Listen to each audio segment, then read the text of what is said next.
Hey everybody, just going to take a quick break from the show to get you styled up with Stitch Fix. Shopping's hard. It's hard. With Stitch Fix, you get a stylist, though, who understands your style, your size, your budget, and they do all the shopping for you. Wow. This is excellent. Shopping, I'm telling you, shopping and figure out your style, it's overwhelming. Let somebody help you when it comes to getting dressed. We don't know what we're doing, so we let Stitch Fix help us out. A Stitch Fix stylist there. They know what works on us. We get the prices that make us look really good, and it feels good. You get some confidence boost walking around knowing that you're looking decent here. Oh, yeah. Yeah, we just give the stylist our sizes, style, budget preferences. We order boxes when we want, how we want, no subscription or any of that required.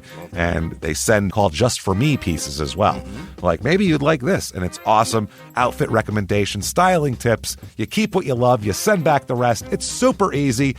Yep. You can do it, and we are doing it because it's excellent. Personal styling for everyone. Get started today at stitchfix.com/STM. That's stitchfix.com/STM. Now back to the show.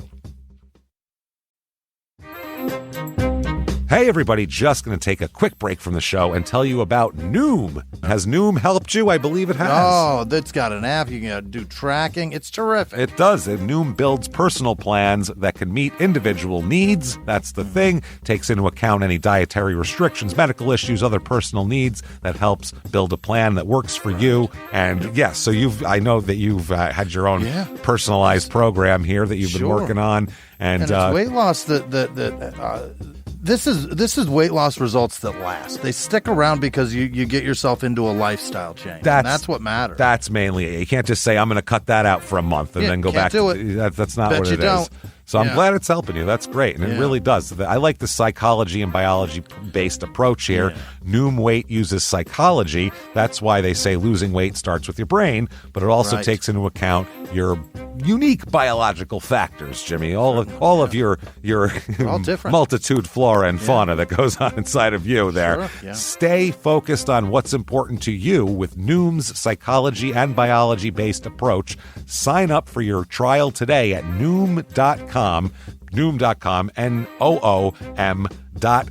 here. Based on 3.5-year study of actively engaged Noom users with minimum starting BMI of 25. Individual results may vary. Visit our website for more information.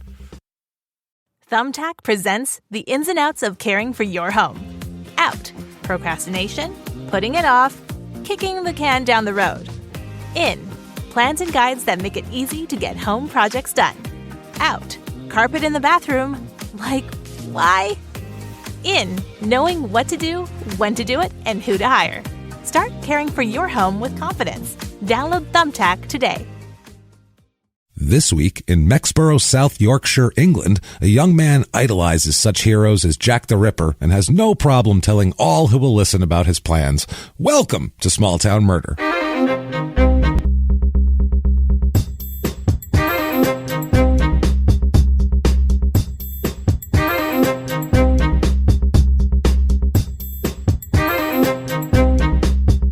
Hello, everybody. Welcome back to Small Town Murder. Yay! Oh, yay, indeed, Jimmy. Yay, indeed. My name is James Pietragallo. I'm here with my co-host. I am Jimmy Whisman. Thank you, folks, so much for joining us today. We are excited, as always, for another wild, crazy, always downhill roller coaster known as Small Town Murder. We have an absolutely insane case for you this week, as really the last few have been...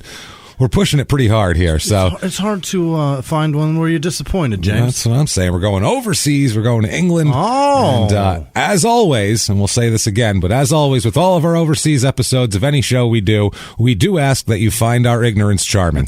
Please do that. Very quickly, a little house cleaning. Please, if you haven't done it yet, rate and review iTunes, Stitcher, or Apple Podcasts, whatever it is. The purple icon there. Give us 5 stars. Say whatever you want. Doesn't matter. It's not for our ego. No. Head over to shutupandgivememurder.com for everything crime and sports and small town murder related. Listen to Crime and Sports if you haven't yet. I don't know what you're doing there. It's great. Comes out every Tuesday. Listen to P.S. I Hate This Movie every Friday, where I make fun of bad romantic comedies with my wife. Do that. Hang out. Come see us. Yeah. Do all that stuff. Look for tickets. Yeah. Tour dates. Merchandise is up. Yeah. All sorts of stuff. I know we have masks up. There's a charity thing we're doing. It's pretty neat. So awesome. You can check that out. They're really cool. Get your tour date tickets. Looks like from the summer on, we're hoping this is going to push through. So get all your dates now over at shutupandgivememurder.com quickly. And if you want the bonus material this week and every week, really, you can be a Patreon subscriber. Easy to do that. Head over to patreon.com/crimeandsports and you make a donation there. Anything over a $5 donation gets you access to all the bonus material.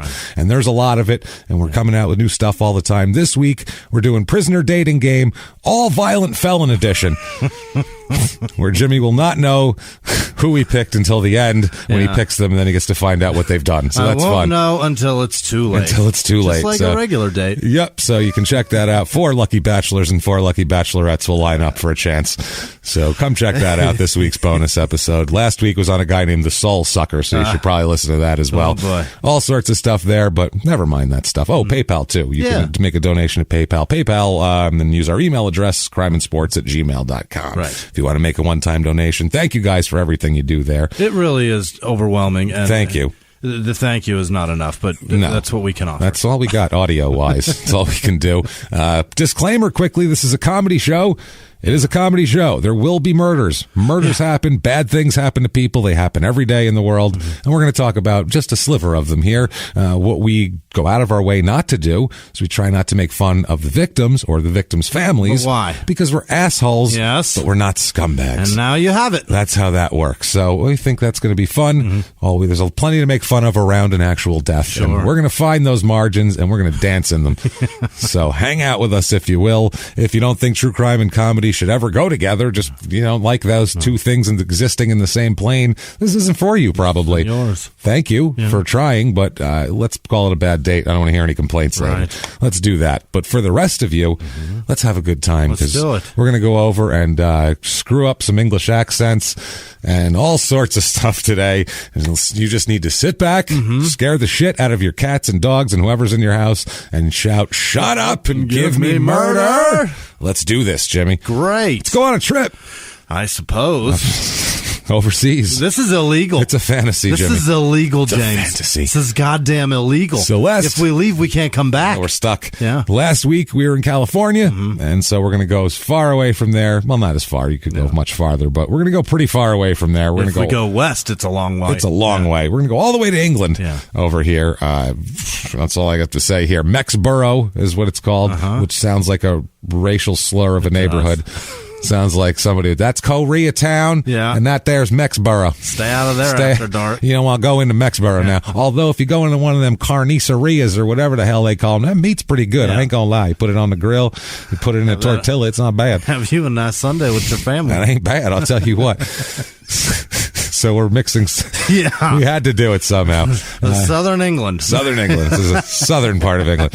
This is Mexborough, Doncaster, South Yorkshire, England. It is south. South Yorkshire, not South England. Now, this is kind of north-central England. Okay. From the way England is, England looks like an ice cream sundae with a few melty scoops leaning to the left. That's what England looks like. There's like a cup, and then it's melty. London's in the cup. This is up in the melty part. Got it. This is, I think this is, we always hear, in England, we hear like whenever there's anybody who's like starting a crazy political movement, it's always coming from the north or something. So I feel like this is like the south of England. Okay. This is their south. This is where they like, that's where the cuckoo pots live. This is where it's like, you're like, oh, Jesus. You're going to get a ticket if you drive through there, boy. It's one of those. I'm not sure, but that's the vibe I got off of it anyway. What's the place called? Mexborough, Doncaster, South Yorkshire, England. My fuck, that's a lot of words. And I think Mexborough's the town, Doncaster's like the region, and then South Yorkshire's the like province, and then whatever, and then England's your country. There you go. So in this one, the scoops are the panhandle, is what it looks like, and this is dead central panhandle, right in the middle of it. Oh yeah, this is Alabama, England, sort of, I guess. It's 3 hours and 15 minutes down to London, so far away from there. About 45 minutes to Leeds, and 2 hours and 10 minutes to Great Linford, which was our last English episode. Episode 4? Episode 17 back in May of 2017. My word, it's been England, a while. I missed you. We missed you.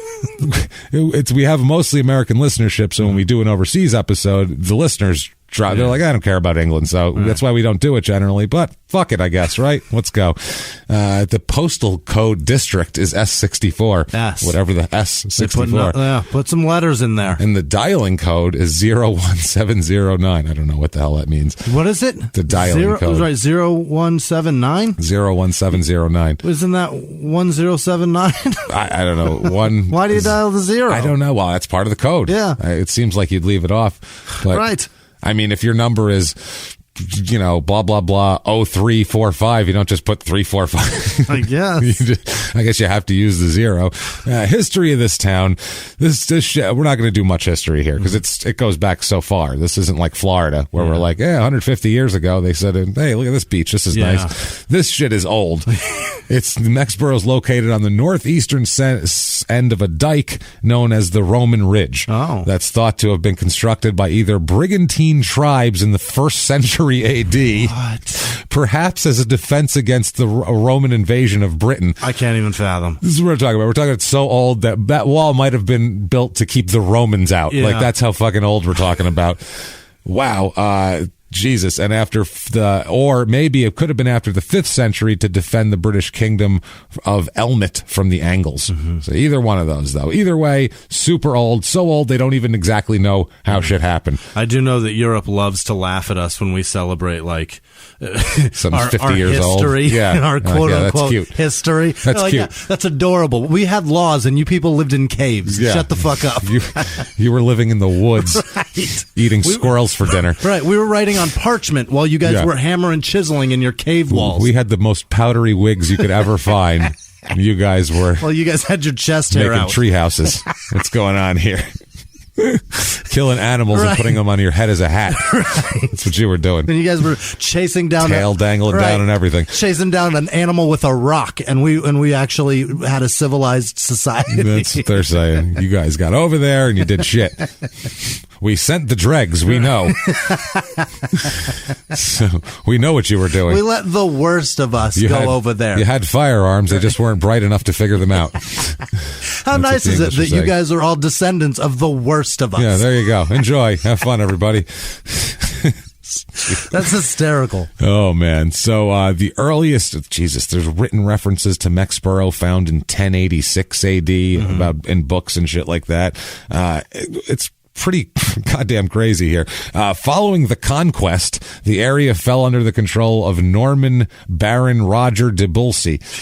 Or de Busley, I'm sorry. The remains of an earthwork in Castle Park are thought to have been a castle constructed in the 11th century. Wow. This place is old. Like, you can go around. People in the U.S., like, kids will go around, dig up, and like 1 in a million, they'll find like an arrowhead. Like, and oh my God, it's an old arrowhead. You can find a castle from the 11th century. Just digging a little bit. It's goddamn crazy, man.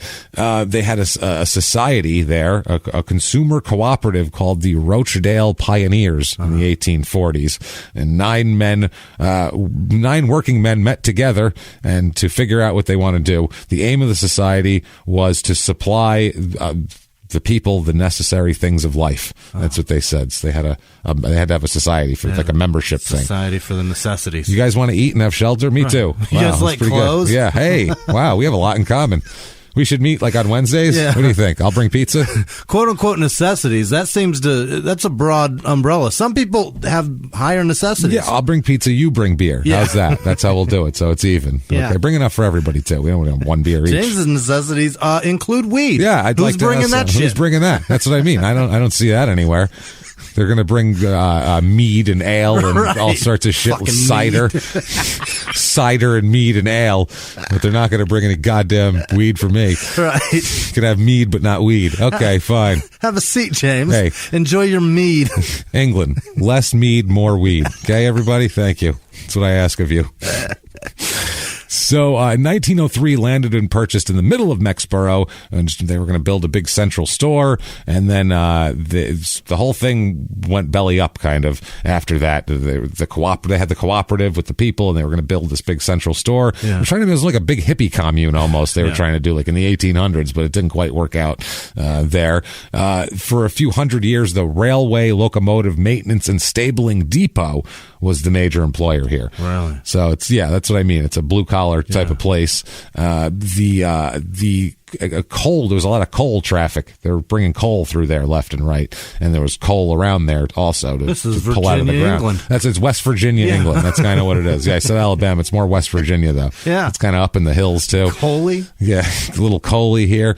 The Mexborough was chosen as the site for this big depot, and in the 20s was when it was like kind of in its heyday. And the depot closed in 1964, and that followed kind of the demise of the coal mining industry there in the 1980s, and they kind of Mexborough had to figure out, much like parts of the United States are still trying to figure it out, how to go away from that and into something else. Yeah. So it's kind of, you got to find a pivot and transition. That's why you end up with the kind of what it feels like a West Virginia situation here. I found couldn't find reviews of the town, but I did find a review of a pub bar restaurant here, which I found hilarious. So I'm not going to say the name of it because who knows how accurate this is. Or if it's still open. Yeah, otherwise then I'd have to find a 5-star to balance it out. I'm not going to do that.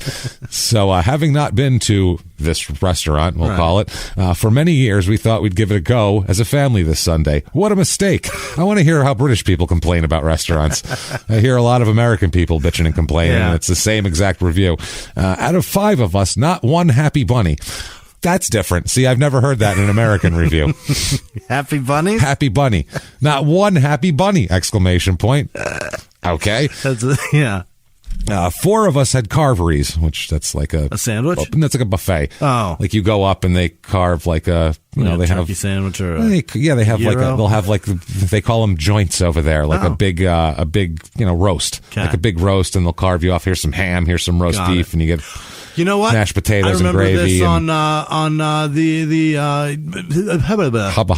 In-Betweener. Yes, the carvery at the first place they went. Where when they went to a pub, and he's like, "Oh, we'll have 3 carveries. I like my alcohol with gravy." Yeah, that's what all the women.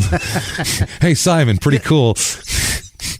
You're buying all of them. Yeah, so that's what's going on. Okay. 4 of us had carveries. This might be Simon and Will and Jay and Neil. I'm not positive. It could be. That's 4 carveries. Yeah.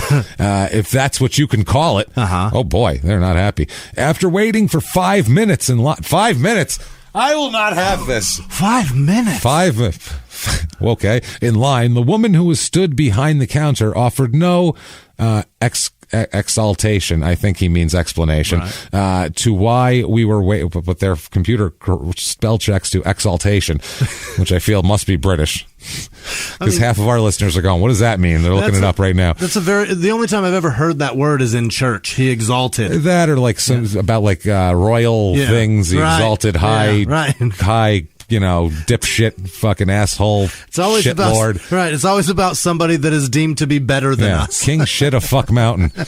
The exaltation. Yes. So, Jesus Christ. It's an old Mr. Show thing. Is it? Bob Odenkirk, King shit a fuck mountain, I think he is. I think he was being a dirty preacher when he said that 25 years ago. There's also a country song. The guy says, I'm King Turd of Shit Mountain. If you want it, you can have the crown. Okay. Bob Odenkirk's being like a dirty preacher, and he goes, I don't give a shit if you're King Shit a Fuck Mountain, God damn it. The Lord can save you. He exalts it. He exalted on high. Yeah, there's always a hot and high exalted. It's always one of those. It's like a sultan thing. Yeah. So, offered no explanation as to why she was there, as to why we were waiting while she was there. When she decided to serve, she slopped on everything. Not mean like a normal carvery, but threw the veg and disgusting stuffing down as well. Not the veg. My father-in-law had a meal from the menu, which unlike him, he left most of it as it was so stodgy. Oh boy! I'd like to know, is stodgy bad? Yeah, stodgy's kind of like a thick, shitty, like a pasty. Okay. It's kind of stodgy. I've seen in Kitchen Nightmares. It's stodgy's a word they throw around. Okay. We did not worry when it came out after only 5 minutes of ordering, and on top of it, we may as well have eaten in the dark as there was so little lighting. Wow. That's my favorite. That sounds downright American. Yeah. People in this town, 15,244. Mm-hmm. So, a decent-sized town. The numbers are pretty normal as far as everything goes. Median age here is about 39. Okay. So, there's that. 96% of the people who live here were born in England. In this town, which is pretty wild here. And the other top answers for country of birth were Scotland, 1%, which, I mean, over here, we're like, yeah, it's all the same, assholes. Yeah, part of it. Wales, which is all the same, assholes. Yep. Ireland, it's all the same, assholes. Part of it. I get it. Yeah. You guys are like, no, politically, we get it. But you're all lumped into the same Sunday is what we're getting at. To the rest of the world, we go, it's all melted together. Right. We don't know. Fuck your Brexit. I don't care. We don't know. Yeah. It's all the same. Little South Africa, 0.01% Yanks here. So that's interesting. Yeah. So it's some Americans, 2 guys walking around. How about that? Religion here, 66% of people here are religious. So maybe it is the West Virginia. Okay. But they're not. I feel like in England, even the religious aren't too. They're not. Well, you got the Irish Catholic over there. Scottish still, are pretty though, it's not religious. Like here, though. Yeah. The religion there is not like they leave it at church and they go home and they're normal. Right. I feel like, whereas here they're still talking about fire and brimstone in the car on the way home. Martha, the fire and over there, they'd be like, calm down. I'm gonna stop at a carvery now. Let's relax. Stop at a carvery and have some stodgy shit. Have some stodgy potatoes. Christians make up 25% of the religion. No religion is 0.3%. So there's that. Muslim make up 0.1%, 0.1% Buddhist, 0.1% Hindu, and then atheists, also 0.1% atheist. And then out of 1,013 people wouldn't state their religion, 37 identified as a Jedi Knight. Get the fuck out of here. That's in their fucking actual statistics. 37 people identified as a Jedi Knight in this town. 37 people are 37 are bitches to Disney. 37 men live in their mother's basements in this town and identified themselves as Jedi Knights. And they asked mom when the joint would be ready. So it's about 41% married, so that's low compared to the U.S. Here, there's some widows. I don't know how to get the percentage. They just give me a number of widowed people. That doesn't help me any. What the fuck do I look like over here? I'm going to do the math? No.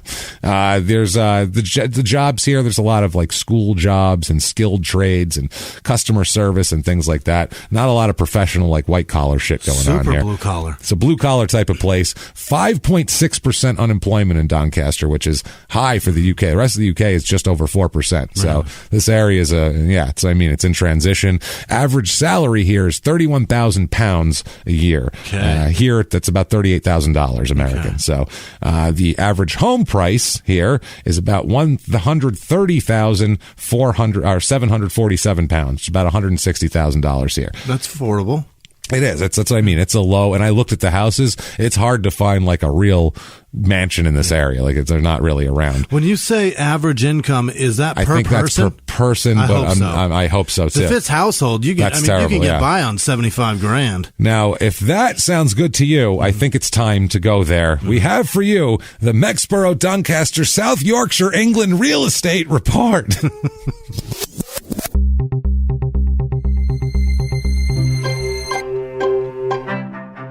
All right, here we go. I found 3 places. Here's one you can see. It looks like a West Baltimore row house. It doesn't look great. It looks like The Wire. Yeah. It looks like the house they tried to get the old lady out of when they were making Hamsterdam. Okay. Like that's what it looks like, a row house. It is a 2-bedroom, 1-bath. It was a formerly foreclosed terraced house. Ideal for first-time buyers. £75,000. It looks like South Chicago. It does not look great. I found this one. This looks nice, and like it's a small house, but 2-bedroom, 1-bath.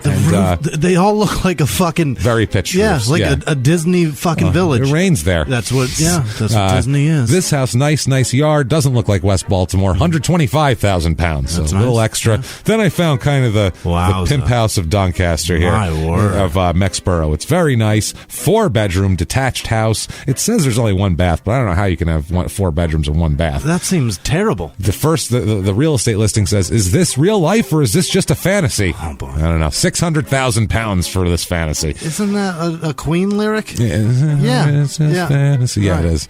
It is. What the fuck? Yeah, he left out. It's Bohemian Rhapsody. Right. Very nice there. That's how we're going to sell the house. I hate you. Fuck it. We'll have Freddie Mercury sell it. The house won't sell. Right. I bet Freddie Mercury could sell it. Huh? All right. People love Freddie Mercury. Right. I tell you.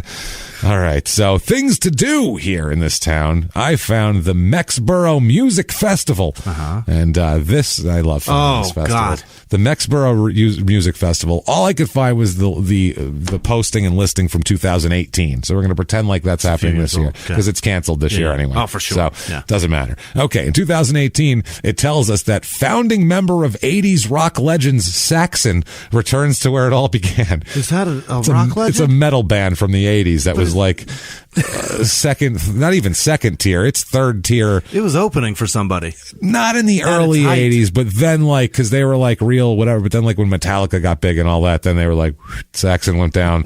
But like the real metally people were like, Saxon, man. Right. But no, like nobody will listen, it's legends. Well, for this area, probably. Right. Christ. Oliver Dawson Saxon will headline the first ever Mexborough Music Festival. Maybe it's just not happening anymore. Yeah. To be held at Mexborough Athletic Sports Club. Supported by local bands performing free of charge. Oh, of course they are. It's fucking open mic night. That's how you attract people. Yeah. See all these people? They all came, showed up, loaded their vans, got all their equipment here, set it up. It's really a whole day's worth of work for free. That's how good they are. Right. That's how you want to advertise this? We lost all of the budget for entertainment on Saxon. Yeah. So if anybody would just like to get some stage time, that's what I'm saying. Come on out. Come on out. Whatever. It's like a poetry jam if you want to throw down there, do some stand up. The event is being supported by local businesses, including Mezza Pizza, who have funded the hire of the main stage and sound system. The lineup will include many local favorites and regulars at the Imperial Brewery, who are also sponsoring the event. Oh, boy. Tickets are starting at £5, and it says, where else will you be able to see this list of fine bands here? Well, it sounds like at the Ale House. Well, it's got to be at the Imperial Brewery here. Right. Oliver Dawson Saxon, of course, of Saxon. Mm-hmm. So Long Astoria. I don't fucking know. Peace out, Astoria. The Zeffels. Ugh, I don't know what the hell that gross. is. The Zeffels? That sounds like a British disease. It does. The Zeffels, mate. I've got the Zeffels. She was dirty, mate. She was dirty. How dirty was she? I got the Zeffels. This is like anal spots. They're everywhere, mate. I can't stop them. They call pimples spots. Yeah. That's good. Yeah, why not? Disgusting. Pimples makes it sound bad too. I don't know.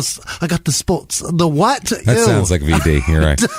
Sounds like an on STD. Your face? That's terrible. The hobbies of today, which is apparently playing music for free in this fucking the Inspectors. Just there to check everything out, I'm sure. The SBS Blues Band, I don't know what that means. The Rumble Strip will be there. That sounds gross. Okay. It sounds like a bass tube or some car stereo equipment. It sounds like what we call my grandfather's chair. Call me a Rumble Strip. It's the Rumble Strip. And then Phoenix will be there. Yeah. I don't know. With an F? Others yet to... No. This is actual... The Inspectors, I hope they all have like Bone had like Lazy, Crazy, Busy, names of. I just want them to wear those bowler hats. I want them all to have names like here's Gadget, here's Clouseau. That'd be great. I want bowler hats and Benny Hill running around as they sing. Everybody bumping into each other and Inspector name. They run off the stage and then come back in the other side. You're like, what the fuck just happened?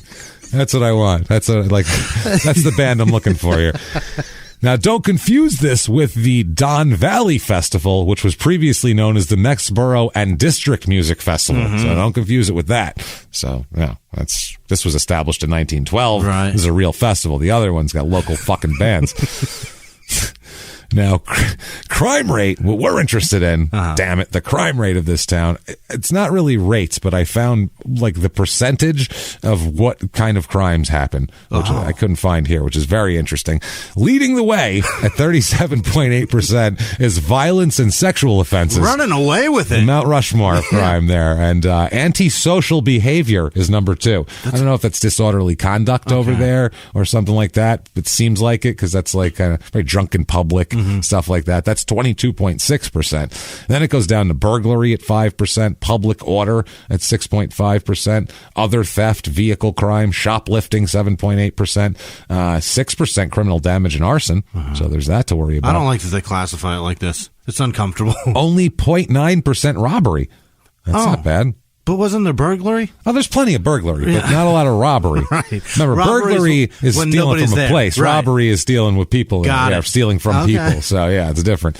It's a violent crime. Burglary is not a violent crime. Okay. Murder, rape, robbery, and assault, Jimmy. Correct. Mount Rushmore. So with that said, now that we've explored England, once again, we do hope that you find our ignorance charming. You have a bunch of inspectors. Yeah, goddamn inspectors. Now run around and chase each other with little billy clubs. Right. Okay. This is so weird. It's so funny. And the fact that we can do this is because English people are actually so fucking cool and have the nicest, best sense of humor, too. They get it. They have a great sense of humor. Right. They've had shit happen in their country. Like here, we think we've had shit happen in their country. In this country, the Nazis used to carpet bomb their biggest city on a fucking nightly basis, okay? Right. I get that was like 70 years ago or 80 years ago, but that shit still lingers in the culture. Right. Your grandparents tell you about it. It could happen tomorrow. It's a thought. It gives you a fun, dark sense of humor where you're not too hung up on yourself. You're like, hey, yeah, this is funny. Fuck. Whereas Sarah, Mississippi's like, how dare y'all? Y'all don't get it. Aniston, Alabama's like, how dare you talk about our town? It's like, your town's a shithole. Right. Sorry, I read all about it. PCBs in your drinking water. You can't rinse your face off at night without getting cancer. What are you talking about? You are white people's Flint, Michigan. That's right. Yeah, Southern Flint. So that said, let's talk about a murder. A good old-fashioned English murder. Okay. This is good stuff. Didn't happen, too far.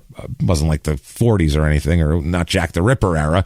It happened in the 1980s, as a matter of fact. Okay. But this is the English love a nice murder. That's what they're good. In this case, I found after I did all my research on it that a couple other podcasts have done it here or there. I don't know which ones, but a few of them here or there. And I was like, I don't give a shit because it's a funny story and we're going to tell it. I spend so much fucking time finding, someone else, one podcast did this 2 years ago, so then we can't talk about it. No, just because two idiots we don't know talked about something for 45 minutes doesn't mean that we can't talk about it. Yeah.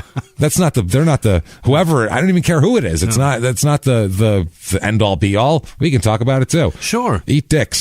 So as long as it's not Jack the Ripper. That's what I'm saying. And this is not Jack the Ripper, although he really wanted to be. Really? Oh, that was his idol. That's his thing. Which is a stupid thing. See, there's a thing about Jack the Ripper. The reason why, if you're a serial killer, he idolized many serial killers. Like they were his idols. He was into it. Yeah, a guy named Peter Sutcliffe, who was the Yorkshire Ripper. Yeah. We'll talk about him for a minute here. But he idolized these people. But really, the only serial killer anyone who's in that game should idolize is Jack the Ripper. Because why? Because you know who he is yet? No. And that shit happened 130 years ago, and you still don't know who the hell he is. Obviously very dead. That's amazing. Yeah. So don't idolize anybody else. He's the guy. At one point he said, I want to be famous like Jack the Ripper. He ain't famous. No one knows who he's the least famous person alive, Jack the Ripper. And the Zodiac's the same. I was going to say, those are the only two people you should go, is him and Zodiac. Otherwise, anybody else, you're what are you, idolizing failure? Yeah, you're idolizing jail? Fuck that. Apparently that sounds terrible. But I think, that sounds terrible. But I think a lot of them idolize fame is what it is. Yeah. They idolize the infamy. It's the notoriety. It's the notoriety of the whole thing. But yeah, Jack the Ripper couldn't be like, yeah, that's me. He could bask in it, but he had to do it silently. Yeah. He couldn't be telling people about it. Right. Look how cool I am. I'm Jack the Ripper. They gave me an awesome name. It's not a pickup line. No, it's not. Which is tough because if you are a killer, okay, if that's your ball game, you're into killing, right? That's what you're going to be the best at it. They give you a cool ass nickname like Jack the Ripper, right? And the whole city's petrified of you, and people are scared beneath the fog and all this shit. How fucking amazing is that? If you're a killer, right? That had to be so tempting to just be like, it's me. I'm Jack the Ripper. Fuck yeah. Can't even put it on a business card. No, because you're a sick fuck. Right. It's not like you're embarrassed about it. You're probably really not happy. Even Jack. Yeah, he just reads, they keep talking about how good I am at cutting people and shit. Like, it's amazing. How do you know? Everything about him was like, other than he's a bad person for doing this, it was like, he somehow does it silently. He somehow does it without anyone seeing. His cuts are like a doctor. And like, you'd feel great about yourself if you were a murderer. I'm the best at this. Especially if you're like a news deliverer or some shit and you're like, I cut like a doctor? That's amazing. How cool am I? Look at me. I didn't even go to school. This is no practice. Maybe I should go to medical school. They are going to use me for movies in the future. Man, they are going to do it. No, it's weird though. I think like a killer would be very proud of that. Fuck yeah, and have to want to out themselves, but not Jack the Ripper. Not him. Not whoever that is. He hung on.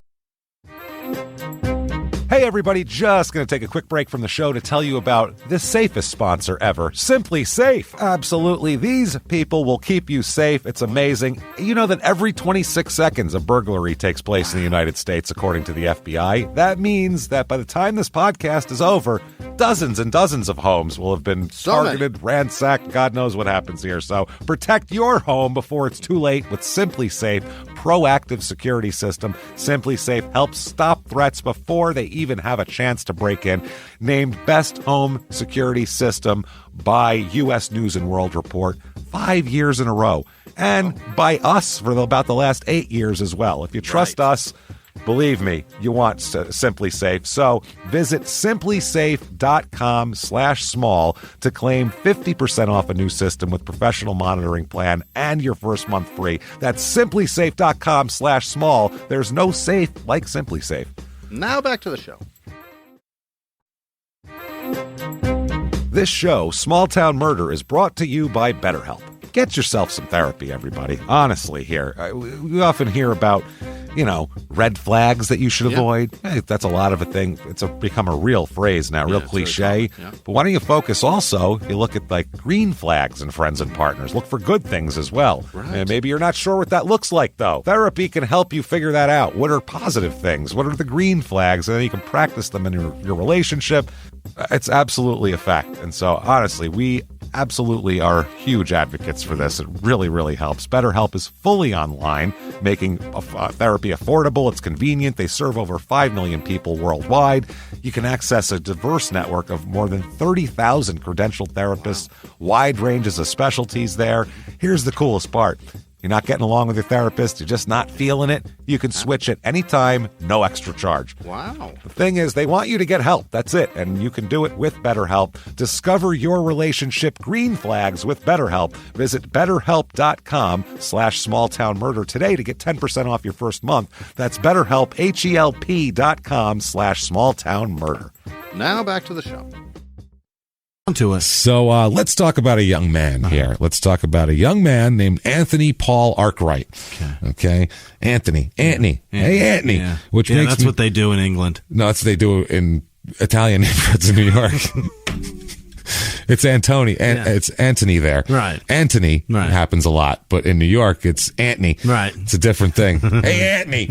So Anthony Paul, which immediately makes me think his last name's going to be like Galliano or some shit, something very Italian. But instead, it's what? It's Arkwright. ARKWRIGHT. Like that. Yeah, he went with the long way for right completely. God, Jesus. Go with the WR and the GHT. Like a basic bitch spelling Lee. LEIGH. Yeah. Fuck you. Exactly. Like it's their fault. Right. No, I mean like it's their fault, JIMMIE. I mean like a basic bitch naming her daughter Ashley, ASH. LEIGH. Yeah, you're right. My mom did it because I was named after my goddamn grandfather. Somebody asked that. Why is Jimmy named? Somebody tweeted that. Why does Jimmy spell his name like that? And it's like, because he's family are hillbillies. Right. That's why. That's the hillbilly spelling. How many? There's NASCAR drivers with that spelling. Right. That's the only other people in society. And J.J. Walker. That tells you something. Right. Yeah. It's either a black guy or a NASCAR driver. Dino Wright. That's it. That's who spells it like this. No one else, damn it. Either cool black guys or unbelievably white trash hillbillies. Yeah, or hillbillies. One or the other. Just see my pigment? Yeah, we know which one. You know where I lie. I was pretty clear on where Jimmy ends up on that scale. It's at the one end, not at the other. No. So Arkwright is born in 1968. Mm-hmm. All right, he's born in 1968, and he's the middle child of 5 siblings. All right. So 2 in front, 2 in back, and very hard to be a young Italian boy, and he's not Italian. No. How great would it be if he was? In England, I would love if this story was about an Italian immigrant named Anthony Paul, who came to England, and no one understood him, and he got very angry and murdered a bunch of people. Why you not listen to me? Right. Why? I don't understand. I remember when that Gwyneth Paltrow started having like a British accent because she was with the dude from Coldplay. Yeah. She was. Madonna's been doing that for 20 years. Yeah. Same thing. So Gwyneth Paltrow was giving Anthony Hopkins an award, and because she was with the Coldplay guy, she was like doing the whole British thing, and she called him Anthony, and I wanted to reach through the TV and strangle her. No, his name is Sir Anthony Hopkins. First of all, Madonna's a fucking guinea from Detroit. Right. All right? Listen, sweetheart. Right. You know what I mean? You ate your fucking Sunday pasta like every other one of us. You had meatball sauce dripping down the front of your shirt. You're from Detroit. Shut the fuck up. I'm speaking to you from one to another. Paisan to paisan. Paisan to paisan. Shut the fuck up. There you go. Say it in a language you should be able to understand. Guidette in your bathtub with your rose petals. Yeah. Shut the fuck up. All that hairspray in the 80s, it's because you're a Guidette. That's what that was. Wasn't because you was hip, sweetheart. Right. This is what all your friends named Maria did. Which is her fucking middle name, Marie. Like every other Italian girl. Just like you are. Very talented. You're not English, though. Talented is one thing. You can't. Successful, you can make yourself, you can will yourself. You cannot will yourself to be British. You just can't. Very much like she can't will herself to dance well. No, that's the truth, too. So Anthony Paul, I just picture my friend. I worked at this restaurant with all the waiters were from Italy, except for me. Yeah. And we had this new guy who was just straight off the boat, and he was fucking hilarious because he spoke English well, like he learned it in a school, but had no idea what any of the shit meant. So he was so much fucking fun to play with. So I just picture this guy. Yeah. And he had this look on his face all the time, like he was like squinting. He doesn't get it. I don't know. Yeah. But he would he just do it. Oh, but he would like me learning fractions, just like what? He would sing songs in opera and fuck them up like American songs. One day, all right, so quick sidetrack here. Yeah. One day he comes in singing fucking Kenny Rogers, right? Hell yeah. Now imagine this Italian guy comes in and you just hear, "You've got to know when to hold them, know when to fold them." I'm not kidding. Know when to walk away. You have to run. Okay, it gets better. You have to run. You've got to count your money sitting under the table. So we said, hold on. Marco. What was that lyric there? Sitting under the table? Said, so you've got to count your money sitting under the table, he says. He said, so you're sitting on the table, not under the table, onto the table. Yeah. So he said, really? Why's that? He says, so they know you're no cheat. That's why they make you, I guess the cards you play, you sit on the table at the end. So you know no cheat. You count in front of everybody. Yeah. So they know, it's all up and up, he says to me. Okay, sure, Margo. His interpretation of songs, Eminem was my favorite, though. One day we just hear, sorry, mama. We're like, whoa. What is he going to do now? I never mean to hurt you. We're just like, oh my God. He is going to lay Miz 8 Mile. I never mean to make you cry. 'Cause tonight I'm cleaning out my closet. That's what he said. Unbelievable. So we said, you know that song, Marco? Yeah. He goes, yeah. He said, it's Eminem, you know? He goes, yeah, he's a nice boy. Swear to God. He goes, so you know what that song's about, Marco? He goes, he's a nice boy. He loves his mama. He loves his mama, he says. Boy, does he. Does he? He's going to listen finally. I said, nah, I think you're fucking it up. I don't think you get it. He was wonderful. So anyway, that's who you picture in this town. Yeah. Mama, as he's walking through the streets. So Arkwright's born in a kind of a shit environment. Mm-hmm. Middle of 5 kids isn't great anyway, first of all. I mean, it's great if your family's fantastic and everybody gets paid attention to. Right. But if you're having problems like him, it's not like that.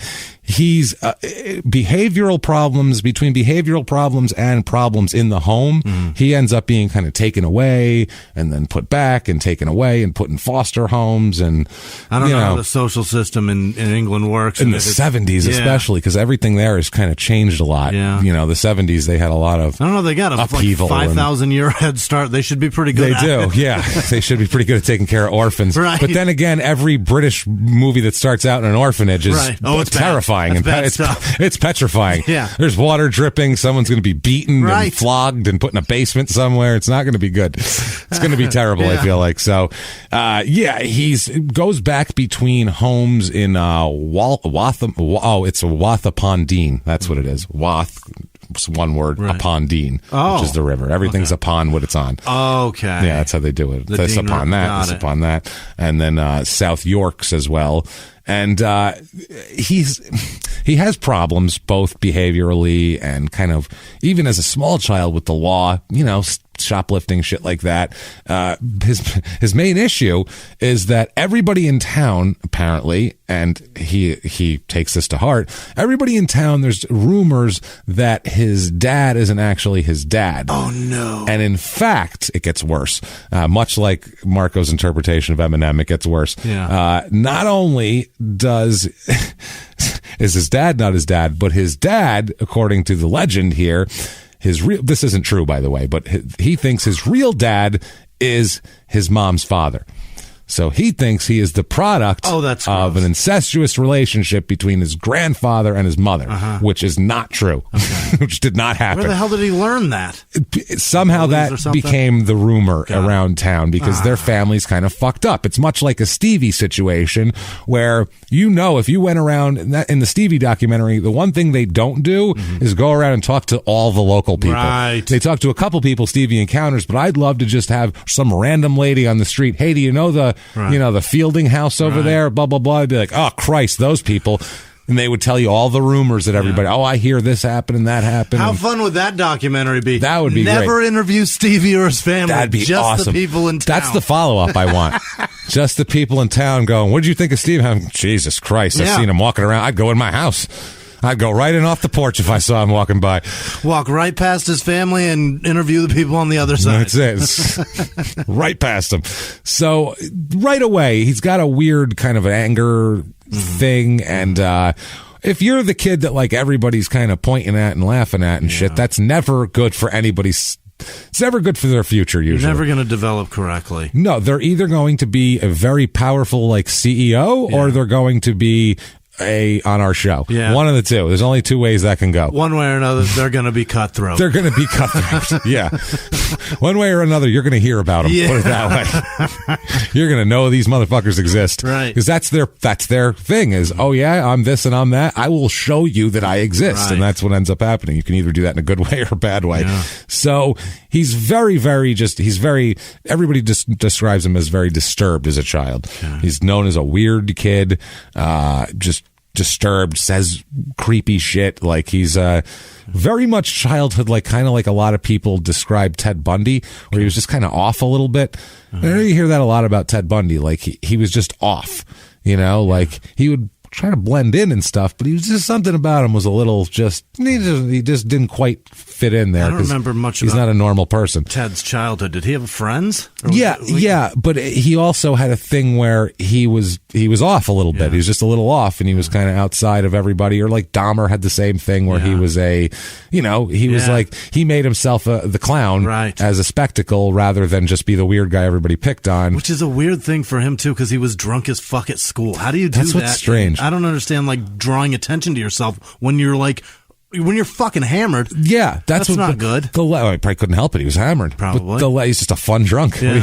He's a party. What do you want? He's a party, man. What do you want from him? Sometimes it brings hors d'oeuvres. I mean, I wouldn't eat them. No. But they're there. He is polite. Yeah. He does prepare them. They were tough and salty. His freezer is packed with stuff. They were tough and salty. I wonder what those were. You never know. I wonder what those were. It's a little rubbery, but I'm not going to. Very salty. It's all very salty. Unbelievably Well, that's because there's jizz on it. Right. Everything has a fine jizz glaze atop it. That's why. It looks like it would have been sweet. It's not. It's finely glazed. It's like a donut. So, eventually he gets expelled from school. And, once he's expelled from school, and then he's drifting from foster home in and out of these places, obviously there's not a lot of guidance there. And a lot of right direction for him. He becomes a really big kind of petty criminal around town. He's burglarizes everybody. He's known for breaking into shit, for stealing bicycles, for stealing shoplifting. Well, you end up doing that too because the guidance that you're offered feels more like lecturing and like yelling at, and you're like, "Fuck you! I'm not going to do that." Especially if you don't have a structure where you can look up to anybody to where you're, you know what I mean. So you don't have like a thing where sometimes authority figures aren't terrible and sometimes they're trying to help me. I don't think he has that in his head at all. And then with the system, there's no reward for good behavior and good work. What's your reward? Go back to the same shit place that you hate and eat the gross food that you hate. And enjoy being in the middle of 5 kids. And I have a bicycle. Granted, it used to be somebody else's, but today it's mine. Well, also, too, this gets him known around town for something other than being the kid whose grandfather fucked his mother. Right. That's the other thing, which he'd rather be known as. He goes around, he becomes a violent bully. He starts bullying kids and even bullying adults and shit like that, shaking people down for money, robbing people, things of that nature, because now he's that guy you're scared of, not, that's the kid whose grandfather banged his mom. So he changed his perception. I got to give him that. Yeah. As far as it goes, if he wanted to change his perception, mission accomplished. Yeah. I mean, fucking, do it up. Although the Kuklinski Road is not very traveled, and it only ends in specific places. That's the truth. This is how he started also. This is, except he had a... Kuklinski had a more calmer demeanor where he wasn't like, I want to be famous for this. Kuklinski was he didn't like... go out of his way to beat people up. He was like, I don't mind killing people, and I got to support my family somehow. Right. I mean, that takes up a lot of my time anyway. And you're not going to believe it. Murder pays really well. Well, he did it like he did it like a woman who makes bracelets or fucking earrings or something. And she's like, I made them on the side, and it's like, this is my passion, and I'm good at it. Right. So I decided, why shouldn't I do this for a living? I'm starting my company. I'm going to do this. He's opening an Etsy shop. It's happening right now. He's the Kate Spade of murder. That's what he is. That's what he is. He's made some nice stuff.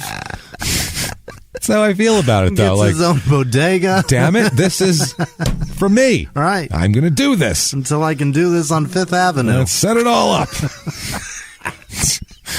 He a lot of petty crime, a lot of stints in Borstal, which is a young offender institution there. It's like a juvie, basically. So he does a bunch of stints in juvie, and then eventually goes to adult jail in and out. Boy. This is all the way up until the time he's 21.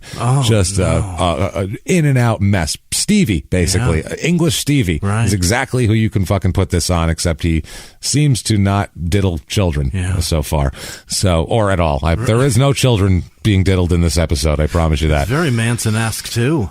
He idolized him too. He thought he was great. Yeah. I mean, Manson didn't find out who his dad was until late. That's the thing. It's the same type of origin story, but he idolizes anyone who's gotten really famous because murder's an easy way to get famous. Yeah. I mean, it's not easy to kill someone, but it's easier than like winning a Grammy. Yeah. It's easier than starting a Fortune 5. It's easier than starting a major company. Right. It's easier than having a stand-up career. Yeah. You don't have to work at something for like 10 years and not get paid. Murder is like, you do it and it's done. You paid off. There you go. You're a pro. Right. Day one. You can kill on your first try. And you're a pro. Day one. Right. Boom. So there's really few other things that you can do that with. Comedy takes a while to kill. Yeah, it takes forever.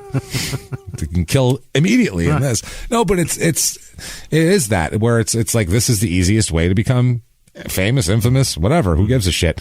So a lot of burglary, theft. Even he had an arson charge. Even he set some. I don't think it was like an unoccupied structure. I don't think he was like burning a person out of their home, but still some violence, some just property crimes, whatever. But by 21, he is out on his own. He's not in the children's homes anymore. He's not in any of that. He's not, ward of the state anymore. Okay. He's an adult. He's his own person. He gets his own apartment. Yeah. Which is a council flat, which I believe is like a government subsidized housing. It's a there. Big step though. It's your own place. It's your own place. It's better than a foster home or a jail. Or a jail. This is in Wath-upon-Dean, is where he has his flat. Mm-hmm. He does a bunch of jobs, man. I mean, he's not a guy who can really hold a steady job and move up the chain of command. Okay. It's not his style. Much like a Stevie, he's going to drift in, get pissed off at something, tell his boss to go fuck himself, and then go away. Yeah. He's going to give him the V thing that the fucking British do. They say, he's going to fucking... They're dismissive in such creative ways. So, they're great. I love it. It's wonderful because they use completely different adjectives than we do. It's just a whole other language of insult. I just enjoy it a lot. Would you please take some time out of your day today and go ahead and fuck yourself? Yeah, it's very nice. I like how they lead up to it. Yeah. Not everybody. You guys have your morons too. Sure. I've seen soccer hooligans speak, and I'm like, Jesus Christ. I saw that British unhealthy show, whatever it was on Netflix. Oh, yeah. And there are some dummies. Yeah, there's some. Yeah. You guys have trash too. Yes. Don't get us wrong. Believe me. I'd like to know what you call them. Your trash, though, they don't like advertise how trashy they are as like a badge of honor, like our people do. Or bogans in Australia. Yeah, exactly. Exactly. So he, a lot of menial jobs, shit like that. Mm-hmm. Just bouncing from shit job to shit job to shit job, much like the soul sucker in our bonus episode last week. And if right now you're typing out a tweet that says we call our trash Americans, you can delete that now. Yeah, we get it. Thank you. We already made that joke earlier. Remember when we made that joke? Yeah, that's how that works. So he idolizes specifically, and he tells people this. He tells like his drinking buddies and shit. He's like, I'm going to be like Peter Sutcliffe, man. Yeah. Like... What? What are you doing? Like, isn't that cool? And they're like, yeah, okay.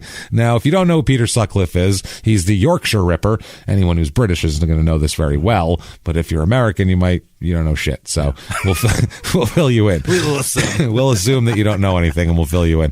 He was convicted in 1981 of 13 murders of women, and also trying to kill 7 other women. So lots of stuff there. He's serving at this point 20 concurrent life sentences.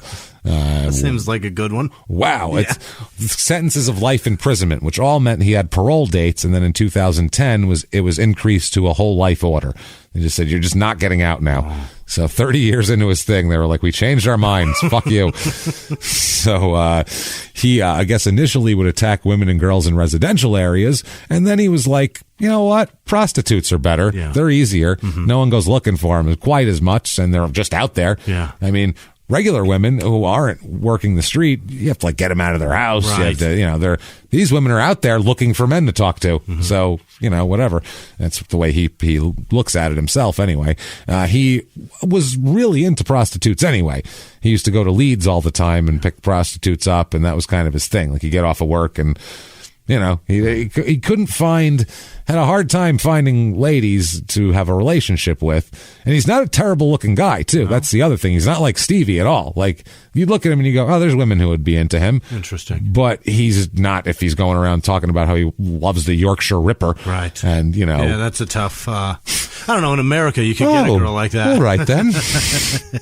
You get a lot of girls like that. You could, but I'll bet England's got them, too. You couldn't be drunk at the bar going, that Ripper, the Yorkshire Ripper's he's a good shit, huh? Like, you can't have, all right, you can't have that. Like, that's not going to work for you. Later on, you talked to him for a while, and he was like, I got to tell you, what I'm interested in? Right. It's a little weird. Serial killers are so fascinating. I'm fascinated. Serial killers. How do they get to do that? Then you can get women, because they'll be like, oh, me too. Right. But not just like, Jack the Ripper's a good shit, ain't he great? Ain't he great? All right. No, it's not. Drunk as fuck.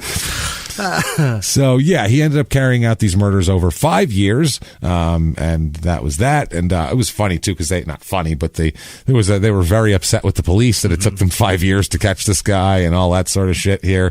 Now back to Anthony over here. Anthony, when he's in custody, what he does is read. That's all he does is read. Smart. smart, and we always say that reading is good, and sometimes maybe it's not. That's what I'm saying. Like in case of this guy. What was he reading? Possibly reading isn't good. He read everything he could about Peter Sutcliffe and Jack the Ripper and every other serial killer he could read about. Why is that available to him? Well, it's in the library. Why is that in their library? I don't know why that would be in the prison library, because I know here they keep the library stocked with shit that does not have anything violent in it or anything like that. I don't know if in England it's different or what, but he was able to read about all of these, Jack the Ripper, about Peter Sutcliffe, and during this too, this is the 80s, so this is when the Ted Bundy thing was happening as well, so he was reading up on Ted Bundy going, oh, look at this guy. Fuck. Maybe those Yanks aren't so bad. I mean, he was really impressed with these people, and he talked about them all the time. He would just tell anybody who would listen that I am going to be Jack the Ripper someday. Wow. You wait and see. Oh boy. When you hear my name, you're going to think of all my horrible crimes, like Jack the Ripper. Okay, people are like, yeah, sure. Because the other thing, too, is a lot of times kids like this are big talkers. Right. You've known kids like this. They're big talkers because they don't have anything, so they make stuff up to make themselves feel important. You get it. They don't have anything. It is right there. No, it's obvious. And especially when you don't have any attention at home, you got to make a wild story that gets attention. Because what a badass you are and how cool. Yeah. It gets it satisfies that hunger for the interaction of human and admiration. It gives you an identity of some kind, and it's an identity that maybe people fear a little bit, and maybe they kind of keep a step away from you, which is what you want, because you don't trust anybody anyway. So it's all the psychology's there for it. It's a coping mechanism as well as a survival tool. To keep people away. No, absolutely. Now he was boasting to all these people. Finally, like I said, right around 21 is the last time he gets released from jail. He's living in his place here. It's on Denman Road in Wath in South Yorkshire. Okay. And this is the area he was born and raised. And in this time, it's kind of a rural area out here. And what he thought he was kind of this guy. He should have been American. This guy. He was like a survivalist. He was like one of these like woodsy nuts that would, someday we're all going to be living in the woods, and I'll be the guy with the knife in my teeth taking your food from you. Bear Grylls. One of those guys. Yeah, it's very strange to find in England, because we're all like, I thought you were smarter than that. That's why I look at someone and I go, you sound so much smarter than that. I thought, Jesus Christ. They sounded, I don't know what they're doing. They're sitting in the mud just like us. Thought everybody had 4.0s over here. Jesus Christ. How do you sip tea in here? Anyway.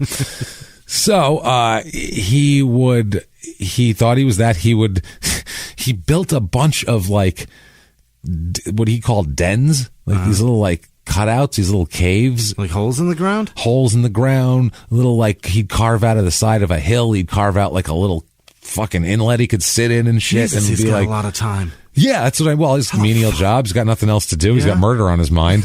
I don't know how the rural England cable system was in the 80s. He might not have had a very good things to watch. But on the weekends, he's digging holes. I'm saying if you get this guy a satellite dish, maybe none of this ever happens. I'm just saying. There's a lot of good shows that were coming on. Netflix could have saved some lives. Oh, absolutely. Jesus. He'd have been like, fuck it. I'm going to finish The Tiger King.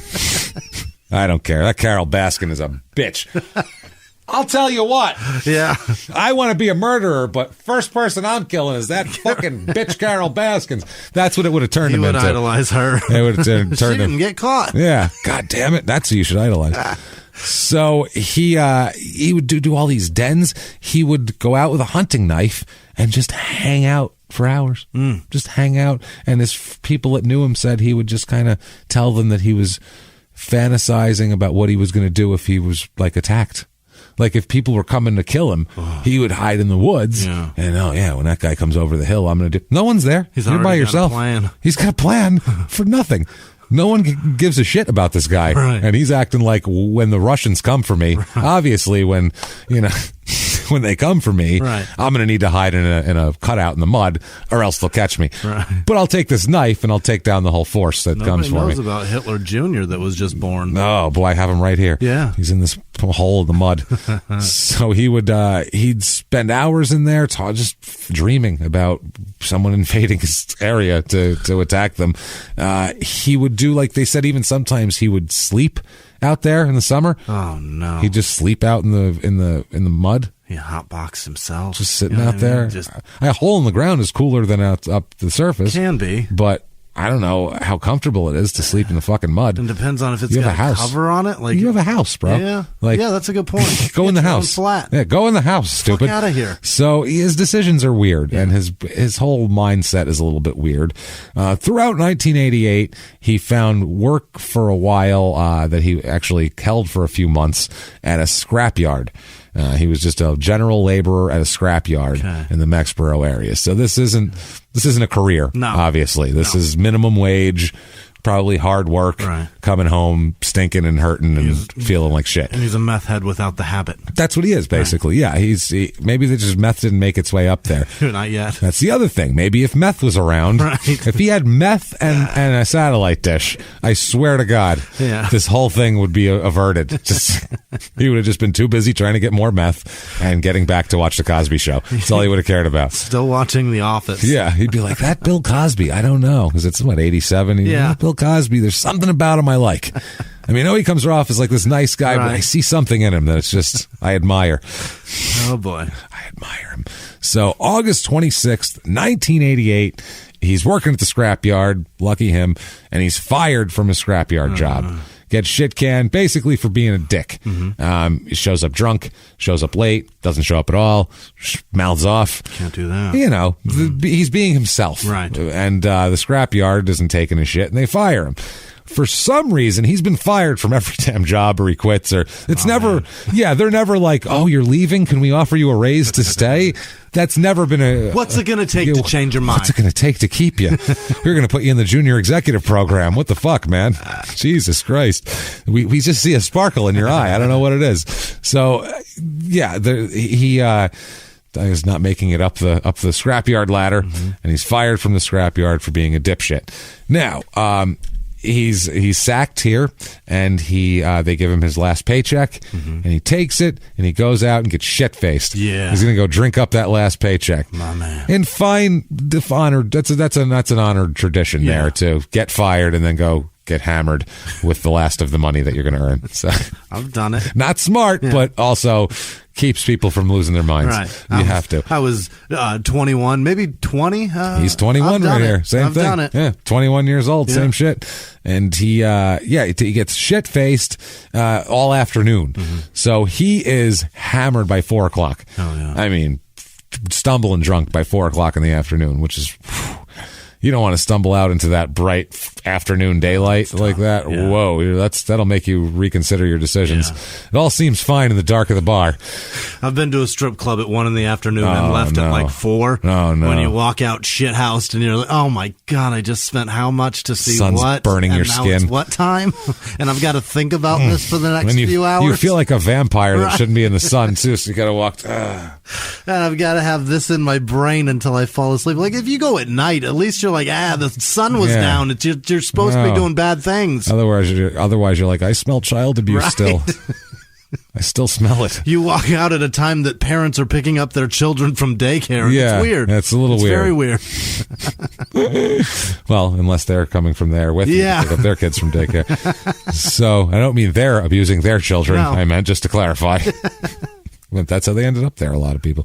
So after he's drinking, and about 4 o'clock he's shit-faced, and he decides this is the time, goddammit, that bastard, my grandfather, that son of a bitch, it's time to go confront him about being my real father. He shouldn't be fucking my mom. He was fucking my mom. Yep. And now I'm here. Right. Everybody knows about it. Yep. So when he's really drunk, he gets like this, no one's mentioned this in years, but he's drunk, and so this like comes to the surface, and he goes, I'm going to go once and for all, tell that son of a bitch what he did, and see if it's true, right? That's the thing about alcohol. Makes you think about the past a lot. Oh, yeah. That's why people call like old girlfriends at 2 in the morning and text them and shit, because it's in your mind, it's still there. Right. Like, oh, that's a warm feeling I had 8 years ago. Right. I should be there again. I should call her and tell her I'm still thinking about her. Yeah, because I'm sure she's feeling exactly the same way right now. And her phone rings, and she goes, who the fuck? What? Why are you calling me? Why are you? Go away. No. And they block you on everything, and that's the end of it. Sober up. That would be good.